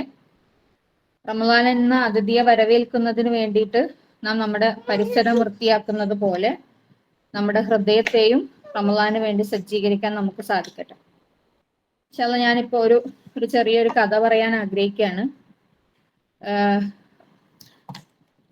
ത്വൽഹ റളിയല്ലാഹു അൻഹു കാണുന്ന ഒരു സ്വപ്നത്തെ കുറിച്ച് ഹദീസിൽ പറയുന്നുണ്ട്. അദ്ദേഹം കാണുന്ന സ്വപ്നം തന്റെ മരണപ്പെട്ട 2 സുഹൃത്തുക്കളെ കുറിച്ചാണ്. അതിൽ 2 സുഹൃത്തുക്കളും ഒരേ സമയം ഇസ്ലാമിലേക്ക് കടന്നു വന്ന സുഹൃത്തുക്കളാണ്. അതിലൊന്നാമത്തെ ആള് അള്ളാഹുവിന്റെ മാർഗത്തിൽ ജിഹാദിൽ ഏർപ്പെട്ടുകൊണ്ടിരിക്കെ മരണപ്പെട്ട ഒരു വ്യക്തിയാണ്. രണ്ടാമത്തെ ആള് ആദ്യം മരണപ്പെട്ട വ്യക്തിയേക്കാൾ കൂടുതൽ 1 വർഷം ജീവിച്ചുകൊണ്ട് ഒരു സാധാരണ മരണമായിരുന്നു രണ്ടാമത് മരണപ്പെട്ട വ്യക്തിയുടേത്. കാണുന്ന സ്വപ്നം ഇതാണ്. രണ്ടാമത് മരണപ്പെട്ട ആളാണ് സ്വർഗത്തില് ആദ്യം സ്വർഗത്തിലേക്ക് അള്ളാഹു വിളിക്കുന്നത്. ആദ്യം അയാളാണ് സ്വർഗത്തിലേക്ക് പ്രവേശിക്കുന്നത്. ഈ സ്വപ്നം കണ്ടുകൊണ്ട് ത്വൽഹ റളിയല്ലാഹു അൻഹു ഞെട്ടി ഉണരുന്നുണ്ട്. പിറ്റേ ദിവസം സുബഹി നമസ്കാരത്തിന് പള്ളിയിൽ പോയപ്പോ അദ്ദേഹം ത്വൽഹ റളിയല്ലാഹു അൻഹു സ്വഹാബാക്കളോട് ഈ സ്വപ്നത്തെ കുറിച്ച് പങ്കുവെക്കുകയാണ്. ആ സമയത്ത് സ്വഹാബാക്കൾ പറയാണ് അതൊരിക്കലും സാധ്യമല്ല ത്വൽഹ, കാരണം ഷഹീദായ ആളായിരിക്കും ആദ്യം അള്ളാഹുലേക്ക് സ്വർഗത്തിലേക്ക് എത്തുന്നത് എന്ന് പറയുന്നു. കാരണം ഷഹീദായ ഒരാളെ സംബന്ധിച്ച് അയാളെ മയ്യത്ത് കുളിപ്പിക്കേണ്ടതില്ല, കഫൻ ചെയ്യേണ്ടതില്ല, അയാള് നേരിട്ട് സ്വർഗത്തിലേക്ക് എത്തും എന്നാണല്ലോ. അതുകൊണ്ട് സ്വാഭാവികമായിട്ടും ആദ്യം മരണപ്പെട്ട ആളായിരിക്കും സ്വർഗത്തിലേക്ക് എത്തുന്നത് എന്ന് സ്വഹാബാക്കൾ പറയാണ്. അങ്ങനെ അവര് കൺഫ്യൂസ്ഡ് ആവാണ് ആ ഒരു സ്വപ്നത്തിന്റെ കാര്യത്തിൽ. അങ്ങനെ അവരത് പ്രവാചകൻ സല്ലല്ലാഹു അലൈഹി വസല്ലമയുടെ അടുത്ത് ഈ സ്വപ്നത്തെ കുറിച്ച് പറയുമ്പോൾ പ്രവാചകൻ സല്ലല്ലാഹു അലൈഹി വസല്ലമ പറയാണ് ത്വൽഹ കണ്ട സ്വപ്നം യാഥാർത്ഥ്യമാണ്. ത്വൽഹയോട് എന്നിട്ട് പ്രവാചകൻ ചോദിക്കുകയാണ്, ആദ്യം ഷഹീദായി മരണപ്പെട്ട സ്വഹാബിയേക്കാൾ കൂടുതൽ ഒരു വർഷം രണ്ടാമത്തെ ആൾ ജീവിച്ചിരുന്നു